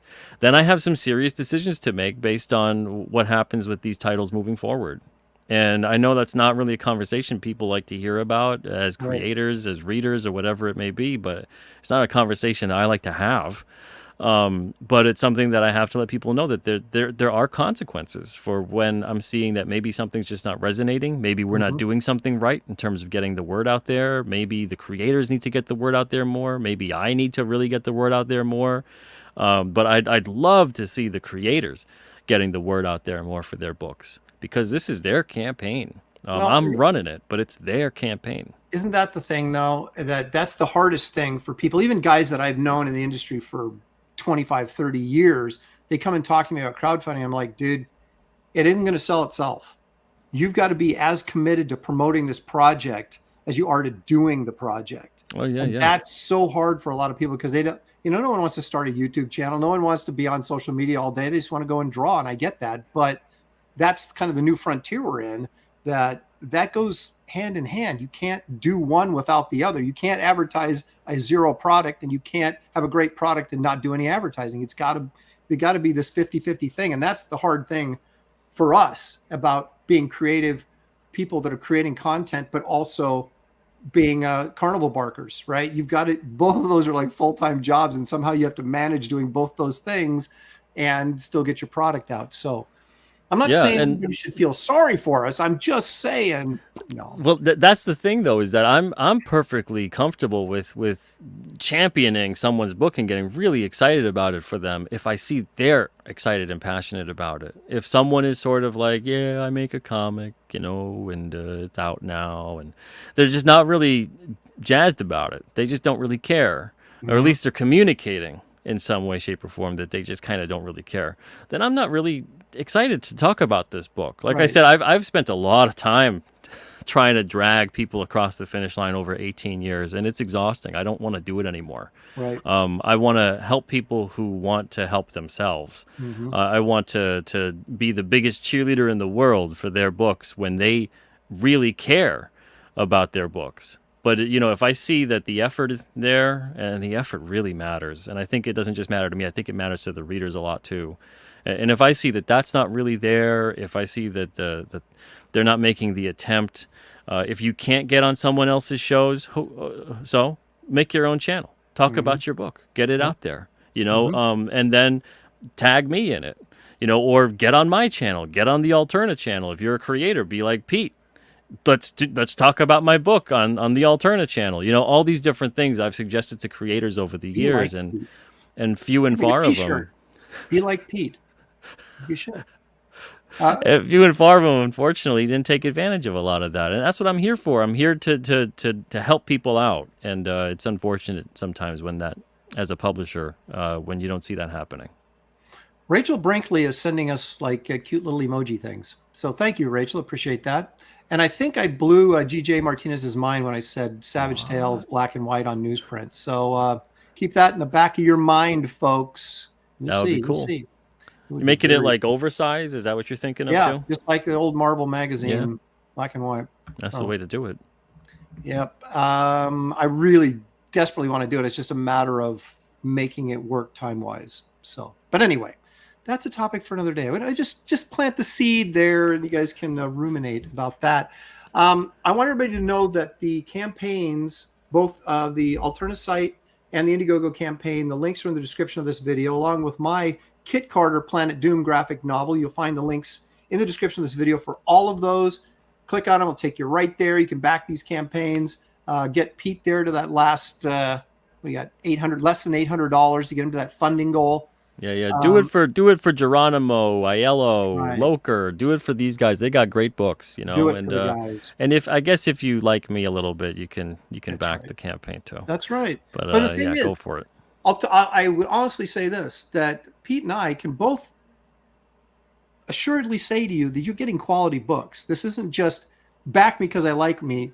I hope you back me because you like me, but back me because you're going to get a good book, because you're going to get a good book.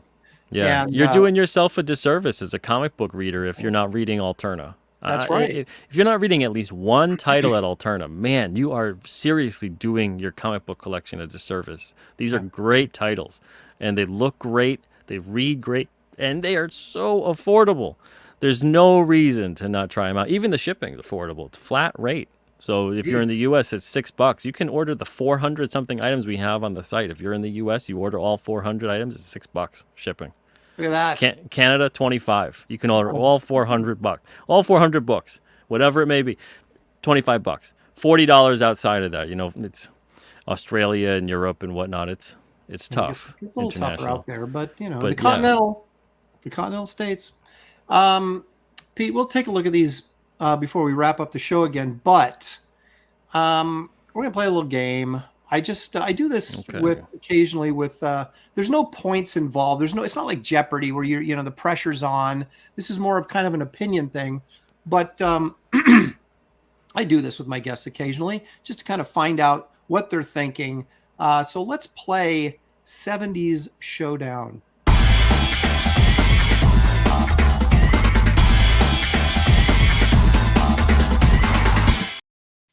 All right. So you probably weren't even alive in the 70s, but that's okay. You know these characters. I'm going to give you some characters here, and you tell me which one you prefer. And these are all characters either made their debut in the 70s or got like their series in the 70s. And I'm curious to when I have creative people on here, what they think. So let's start here. You got to choose. You got Red Sonja or you got Solomon Kane. Oh, I thought you were going to show me some nice art from the 70s. Well, I Oh, will in a minute. This is okay. I have to admit the Red Sonja cover is by me, so it was this was a '90s version of Red Sonja. But actually, that Castle of the Undead there, that's Alan Weiss from, I believe. Speaking of black and white magazines, probably Conan the Barbarians, which is a magazine from the '70s. So there you go. Yeah. Would you, being a Robert E. Howard, are you going to go Sonja or are you going to go Solomon Kane? I'm going to go Red Sonja. Is it for the obvious reasons because she's, a babe with a sword, or is there No, it's deeper I than could that? never get into like the pilgrim hat on Solomon Kane. Really? Yeah, maybe if he didn't have the pilgrim hat. I kind I of know it sounds like the dumbest reason in the world. No, well, hey, visual cues for a lot of us are kind of like, I don't like the way that costume looks. I don't like the way that uniform looks or whatever, and I'm out. I always kind of dug the hat because it was different. And plus he's a monster hunter, and so that just kind of plays right to me. See, I thought maybe that might have. I like him, but yeah, I got to pick Red Sonja. You got to go Red Sonja. All right. Yeah. This is actually the first job I ever colored digitally, too. It was right here. So, great job. Getting stuff figured out. You didn't go crazy over the top with the airbrushing and whatnot. Sometimes. No, I don't like oversaturated colors, and I don't like that sort of, because it starts to look like a like a minivan from the '70s. And it's just like, I like to keep it more simply stated. And but anyway, so there you go. It was my first Red Sonja cover. But anyway, so Pete's going to go with Red Sonja. I'm going to go with Solomon Kane. So there you go. All right, let's take a look at these two guys and tell me what you think here. Darkseid or Thanos? Oh, man. I got to go Darkseid. Most people do. You think there's there's too much like Thanos saturation at this point because of all the movies? I don't know. To me, it must have been the because I always liked Thanos too, especially Thanos up against like the Silver Surfer. But Darkseid just, I don't know if it's just it hits me in the feels of nostalgia or whatever, and just all the different. The superpowers team, the Jose Luis Garcia Lopez type stuff back then. I love the character. I love the. I feel like the mythos is more fleshed out with Darkseid. It's a little bit more up my alley with that. But I like Thanos a lot too. But man, this is like, for me, it's going to be like 55-45 Darkseid.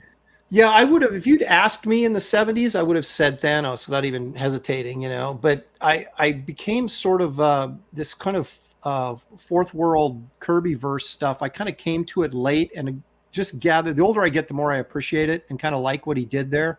So I kind of go with, I would go with Darkseid as well. Plus, I like the way he spells his name. It's kind of clever. So, okay. Now we're getting into some monster stuff here, and let's see if we're on the same wavelength or not. You gonna go Ghost Rider or Werewolf by Night? I'm gonna have to go with Ghost Rider, and that might even be like stupidly predictable. But I'm a monster guy, but Werewolf by Night never really appealed too much to me. Really, you know. Ghost Rider, like the character. We're just talking the character. Right. Yeah. Yeah. I never picked up Ghost Rider when I was a kid. I picked up one issue. I think it was issue number 9 where he's fighting Satan on the cover, and I was like, I had to hide it from my mom. But for some reason, I was totally a Werewolf by Night guy. And I always thought this would have been a good television show because it was kind of like, the old Bill Bixby Hulk show where he was this guy traveling around the country. He's always on the run because he can't lay his head any place, and he turns into a werewolf 3 nights a month. And and maybe that's just my Universal Monster kind of thing. I think that Ghost Rider is cooler in terms of just the visuals, but I was always a Werewolf by Night guy growing up, so I gotta stick. Even though respectable was not my favorite artist, and this is Flug started the series, but Ferlin took over. I was okay with Ferlin, but I preferred Flug. Anyway, all right, okay. I'm going to throw you a big curve. Now, if you said you prefer to be either one of these guys, I'm going to keep that. If I say what, you broke up there. I'm sorry. No, I said I'm going to throw you a curve here. some really oddball stuff here. And if you say you've never heard of either one of these, I'm going to kick you off the show. Okay. But I'm kidding. I won't do that. I'm ready. Maybe not. All right. E-Man or Captain Canuck? Oh, man. I got to go with Captain Canuck. Really? Yeah. Yeah. Did I you? think Captain Canuck, it's like in my head canon that he's just some kind of oddball Alpha Flight member. That's right. He does kind of look like, who's the Maple Leaf guy from Alpha Flight? What's his name? Was it Vindicator? Is that what it is? That's it. Yeah. But yeah, I like the logo of Captain Canuck. I like his look. I like the art style. I got a Captain Canuck issue or two.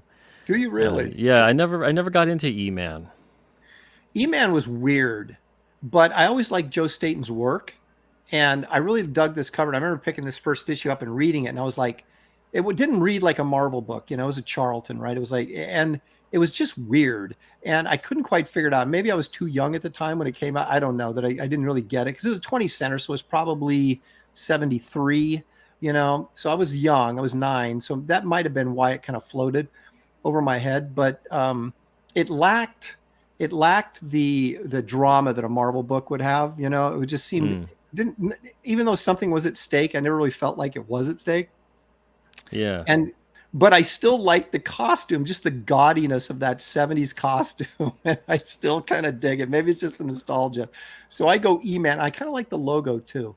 But Captain Canuck, I remember I was in a department store as a kid, and they still had spinner racks in these department stores over in the magazine section. And there it was, Captain Canuck. And I'm like, what is this? It was from, what was it, Calmly Comics or something? And I'm like, isn't that the dude's name that created it? I mean, it was like, what in the world is this? Because it wasn't Marvel. It wasn't DC. It wasn't anything I'd ever heard of before. And it was just the most bizarre thing. And that's the only time I ever saw it on a spinner rack was at this one department store, never at 7-Eleven. And years later, I found out exactly what it was and everything. But it was like a weird indie comic that somehow was getting distribution in some places in the United States. When I found that, I just blew my mind. As older, I was like, how did he manage that? But yeah, it's an odd history with Captain Canuck, especially the distribution side of it. It's so convoluted. I can't even remember most of the details. Yeah, it's a very weird history. It's not like that there was tons of comic book product coming out of Canada in the 70s. You know what I mean? It was just so weird and odd. Okay, so you're going Captain Canuck. That's all right. I can see that. All right, here we go. A little bit more monster action here again. Morbius or Brother Voodoo? Man, I'm going to have to go Morbius. Were you a Spider-Man guy growing up? Yeah. So was I. Huge Spider-Man fan. Those the issues that he premiered in 101, the 6-armed Spider-Man story was like one of my favorites as a kid.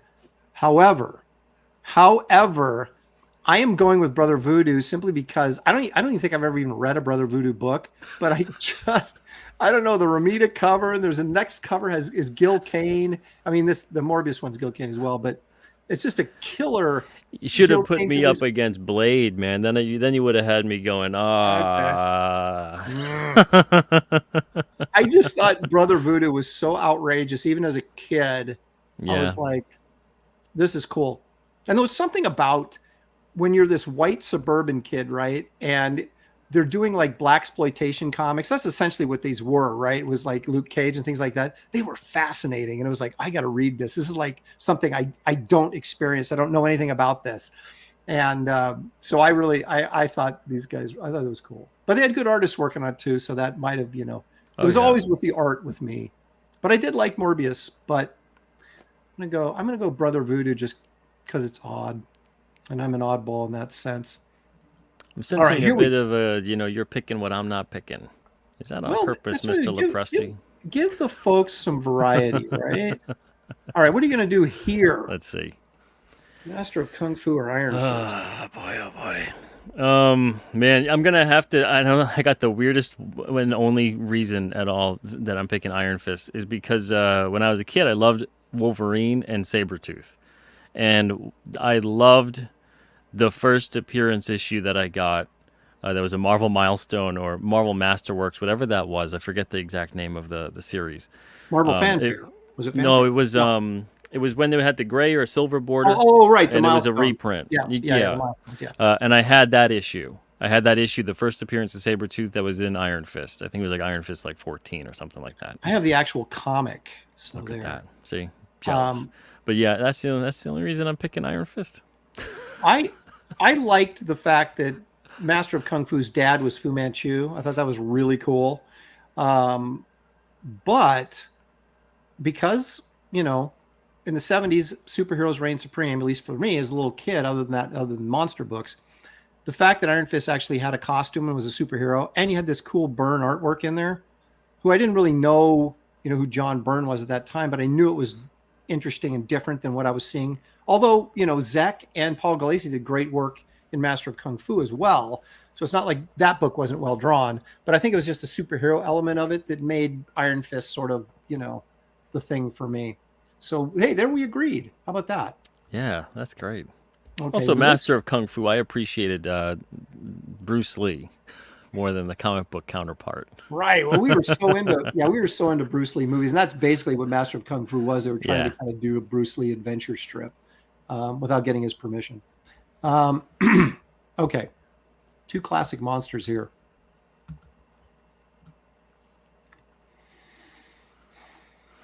Swamp Thing, hands down for me. Now, is it any iteration of Swamp Thing, or is it just Wrightson's, or just Toltobon, or just Bissett, or those guys, or is it just whoever draws it? The Ween and Wrightson stuff was always like that Swamp Thing for me. Right. More, I liked more, but that wasn't. It was okay compared to what I loved about the Ween and Wrightson period. Man Thing, I could never really get into Man Thing that much. Well, the problem with Man Thing was that Gerber used him as a catalyst to tell other stories. And he was never really like the hero or the villain. He was just there participating. And because he's a mindless, whatever. So it's kind of, how do you deal with that? Yeah, I love his design. So do I. It's just, because I absolutely love the look of the Man Thing. Everybody clip that at home. I love the look of the Man Thing. That's right. Here especially if it's giant sized. Exactly. Well, the Wrightson run, the 1 through 10 are my favorite some of my favorite comics ever. But I'm split on this because I would rather draw Man Thing. I'd rather draw a giant sized Man Thing than a Swamp Thing. And I finally figured out why, because no one ever did sort of the definitive Man Thing. They had several artists. Plug did it. Gil Kane, Buscema did him, Val Mayerick, a variety of different artists. And so I always felt like there was room for my interpretation. Whereas every time I draw Swamp Thing, I'm like, this is not as good as Wrightson. And so it's like, it just discourages me from drawing Swamp Thing as much as I love the character or the classic character. I don't like the Alan Moore stuff. When he became Vegetable Man, that was something else. But it starts to get a little bit, all right. Okay. I get you. All right. Enough. 100%. Yeah. But okay. Swamp Thing for me, hands down. All right. Let's do one more, because I took the time to put this one together. And there we go. Kazar or Kamandi? The last boy on Earth. I got to go with Kazar. Me too. How about that? Now, why? Why Kazar? I love the Savage Land tie-in, the issues with the X-Men. I love just the look of the saber-toothed tiger he's got. Was that Sabu? Is that his name? Yep. All of it. That spoke to me more. The world that he's in, everything that he's doing. Whereas even I don't know, the last boy on Earth. I'm like, okay, that's sad. Good for you. Hope you find happiness. Well, I always look at this was like, isn't this Jack Kirby's take on Planet of the Apes? But it's like with animal people, and it's like, I never liked the animal people because they weren't like Island of Dr. Moreau kind of like mutant animal people. They were just like straight up, this is a tiger that talks. And I wanted more kind of monstrous interpretation of those characters.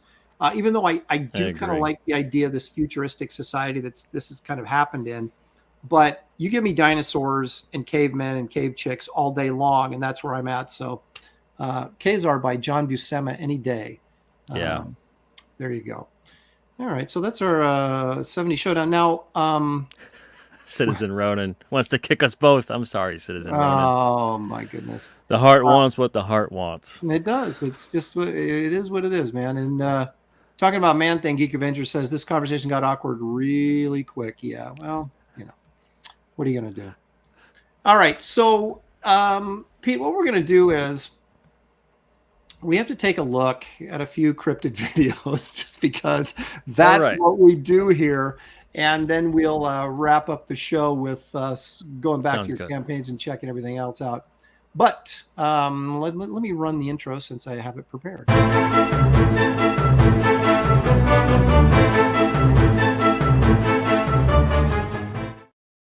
Can you sense the cynicism even in the intro? Now, this is an example of why I'm cynical, okay?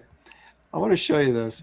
It's good to be skeptical, with these things. Just show me the proof. But okay, so I want to show this because this is a couple of still photos that were actually tried to pass off as Bigfoot sightings. So, this is kind of just to warm up the segment. Okay. I mean, come on, are you kidding me? Now these are like from the 70s or something, but I mean, come on. Seriously. And there's your resident cryptozoologist. I don't trust that guy with his science degree. But this is kind of the problem, right, Pete? It's like, yes, it definitely how are we is. ever going to believe you guys if you keep showing us stuff like this? I can never tell. Are these just gullible huckster fraudsters, or are these disinfo agents? What is this? Because maybe come on, your necro guys or whatever they're called. Maybe they're storing. Is this supposed to be an actual picture? Yeah, it is. No, seriously, not like a reenactment. No, or a joke or anything. No, these were actual from the 70s that allegedly were seen, and it's now you can see why they don't do clear photography anymore. This would have been much better if it had been blurry. I might have bought into it. But to quote our current president, I titled this little clip, "Come on, man." So anyway, that just kind of warms us up a little bit here. I had to throw those in. Now, see, Rachel's a believer, though. She goes, "Those are so real." Okay, Citizen Ronan is saying CIA all the way, and I think he might be onto something there. And Dino, I hope your mother-in-law is not watching this show right now. That's terrible. That's just terrible. Okay, let's take a look at this. This is in Michigan, allegedly. So Bigfoot travels. I think they still call him in okay, now the interesting thing about this video, it's a little bit of a longer one, but they do actually, let me fast forward here. Boop, boop, boop. Okay, this is where it starts. Oops. Okay. So what they do is they show us this long shot here, but you can't really tell much, right? But then they enhance it, allegedly. Or I should say, well, they say they're enhancing it, but the enhancement isn't enhancing too much. But you'll see in a minute here what their enhanced video looks like. So this could be a guy in a costume. It could be anything. Okay, now they're enhancing, and it's blurrier and less clear. So someone needs to tell these guys that zooming in on a blurry film does not enhance it. Makes it blurrier. But what are you thinking here, Pete? Any legitimacy to this, do you think? That one's it's more convincing than the previous pictures. That's for so sure. we're working our way up the ladder here. Yeah, if it's a fake, which it very well could be, the person's trying their best. Yes. It's not just they've got some bulk, they've got a little bit of a swing going on. They got they're really trying to get into the act. Watch this careful step right here, though. Don't trip on that log. Least. Don't trip on that log. He's got the careful look. He raises the knee right here to make sure he doesn't trip. Okay, there we Yeah, without I need a few more details here Yeah. to get into this. So, I don't think it's a legit sighting, but yeah. Yeah, They put some more effort. they did, and you got to give guys an A for effort sometimes. I'll give him a B for effort on that one because he could have got a little closer maybe, but the guy was trying to give a performance. Okay, now this. I'm calling this the bearded menace. You tell me what you think. This is not necessarily a Bigfoot, but it is a alleged cryptid. And when I say alleged, you'll see what I mean here in a minute. Let's take a look here. So these guys are out in the field at night, which most people do for recreation. And then this comes crawling along.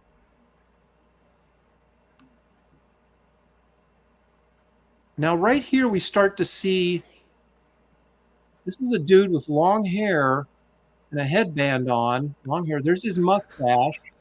There's his nose and his eyes. Looks like. I feel personally attacked right now, Aaron Lepresti. Well, Pete, I didn't say it was you. Are you going to start asking me where was I on the night of?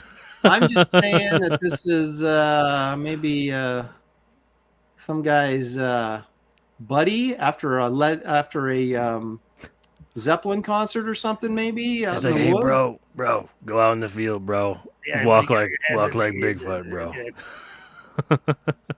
and that's the thing. It's like you're doing okay right here. I'm still not buying it. It clearly looks like a guy crawling, but I'm thinking I can't really see his face. But as soon as we get the face, it's like, dude, you just blew the whole thing. What are you doing? Yeah, it looks like someone that could just have a mask on. Yeah. And the way it's being filmed, night vision or whatever that is. Right. And it's like, see, this to me is like, the guy's drunk and he's like, go out there and do this, man. But you don't get any A for effort on this one. This to me is, unless you're crawling around in the grass in the middle of the night, and I don't know where they're at, there might be snakes or something. So, but, and then that's the whole video. They just kind of jet after that. Well, he starts to get up and then they allegedly take off running in fear. A Geek Avenger is telling me, he says it's Michelle Big Michael Palm. Oh, Geek, that's not very nice. Let's see. Brian suddenly old. He's convinced. He says that is totally real. So anyway, there's more effort though during the course of these segments that you're showing. Now this is old Canadian footage. I may have shown this on the show before. I can't remember, but this was right about the time, shortly after, from my understanding, the Patterson-Gimlin film. But this was a Canadian one they saw. So you may have seen this, maybe not. Let's actually, it might be a good idea if I shared it so that everybody can see it rather than just me. I want to keep it to myself. We want to share the wealth of cryptid knowledge here. All right, here we go. This guy's just talking, but there we go. Okay. So this is like the famous version of the Patterson-Gimlin Canadian version. Although I'm troubled by the short length of time that this, and the fact that he's walking in slow motion. I'm assuming they, slowed the camera down. But yeah, so this is like the famous Canadian Bigfoot clip.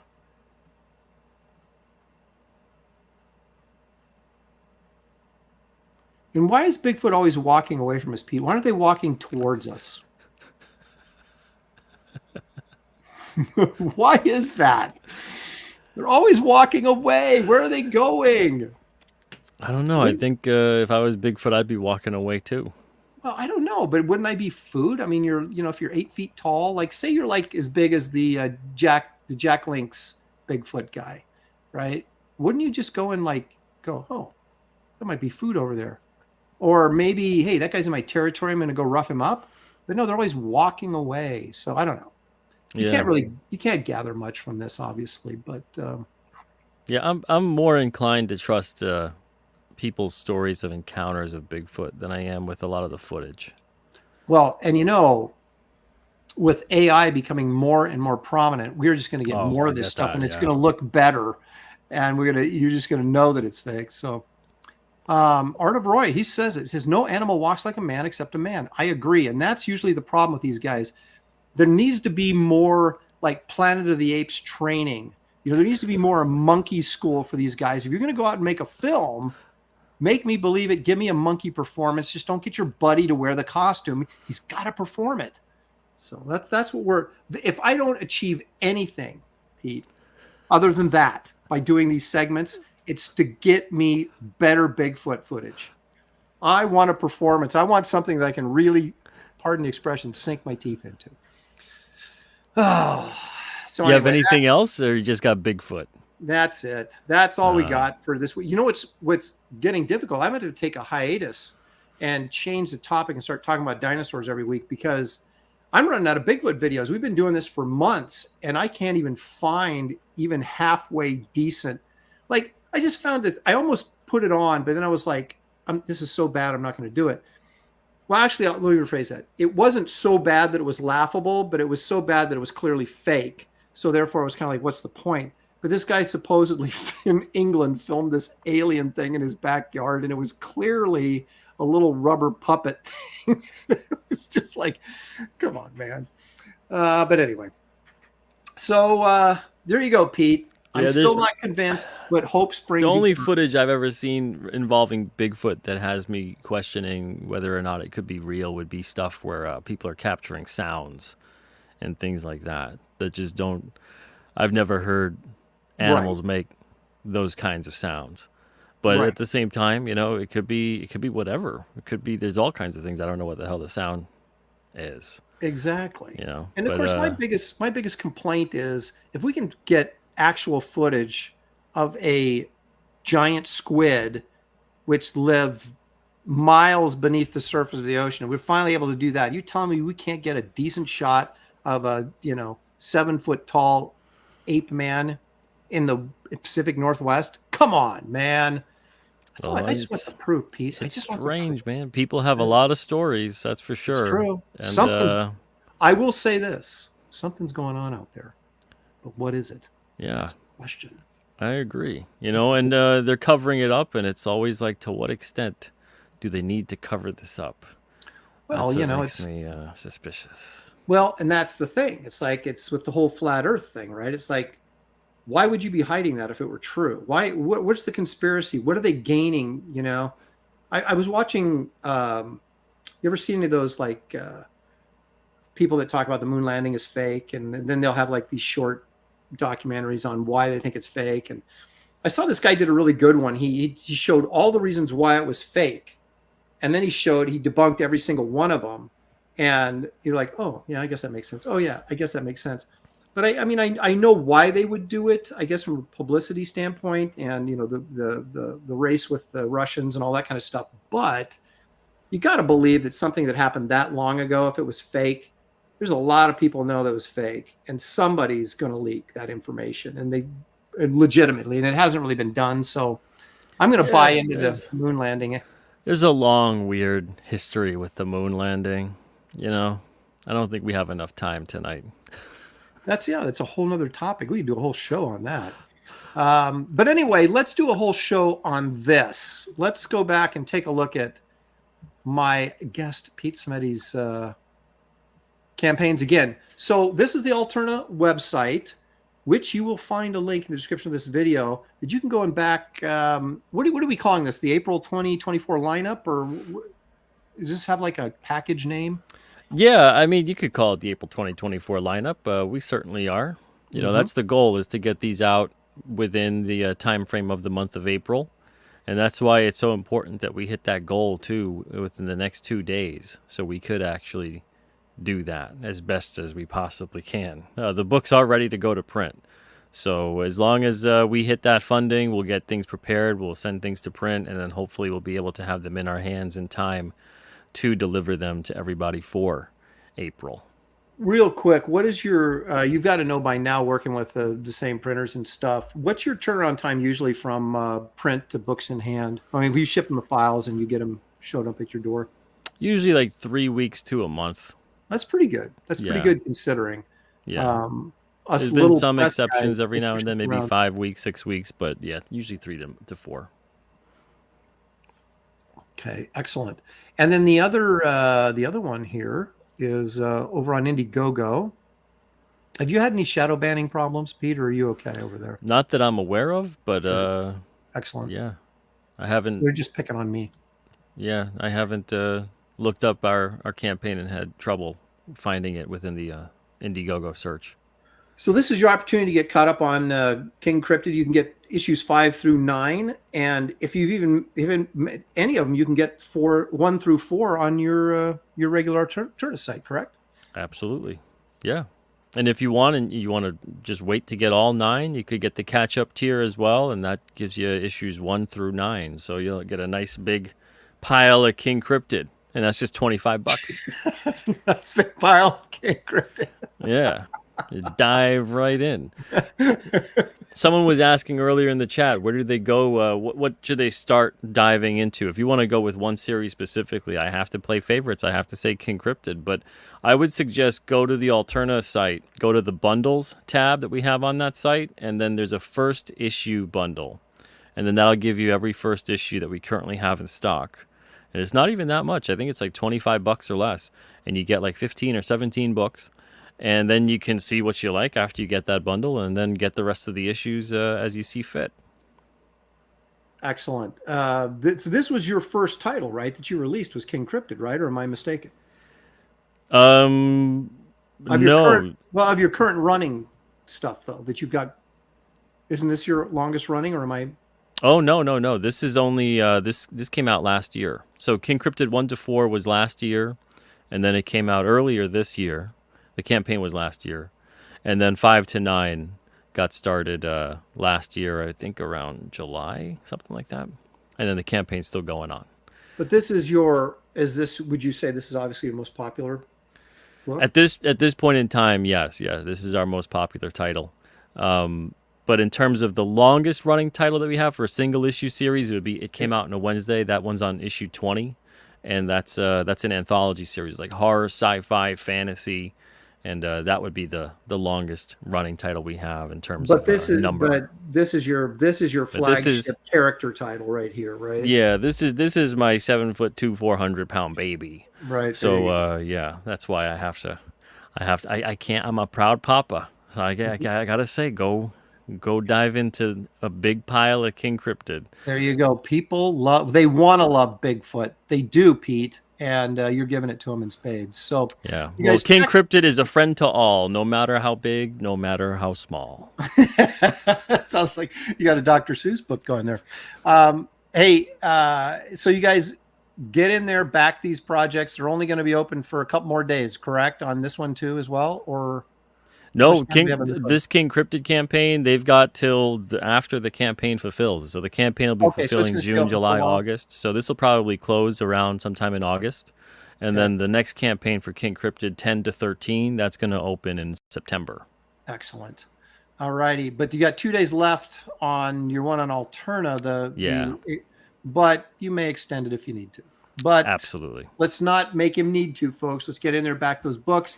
They're a great bargain, tremendous price. You're getting good quality books, just like comics used to be and were meant to always be. So get in there, back Alterna Comics and your buddy Pete Simetti right here. I want to thank everybody for joining us. Thank you guys for the super chats. We appreciate your patronage. We appreciate you guys showing up, making these shows possible. We couldn't do it without you. Thank you for backing the campaigns, and thank you for supporting us in every way, shape, or form. Don't forget, John Malin's got Omega Storm, and I bet he's streaming with Ethan right now. So make sure you get over there and support that campaign as well. A lot of good stuff floating around the internet in this CG and independent universe that we all now sort of live in. So get your books here because that's where the best books are to be gotten. Thanks again, guys. Enjoy the rest of your Sunday evening. Have a great week, and we'll see you next time right here on Aaron Live. Good night, everybody. Thank you, man.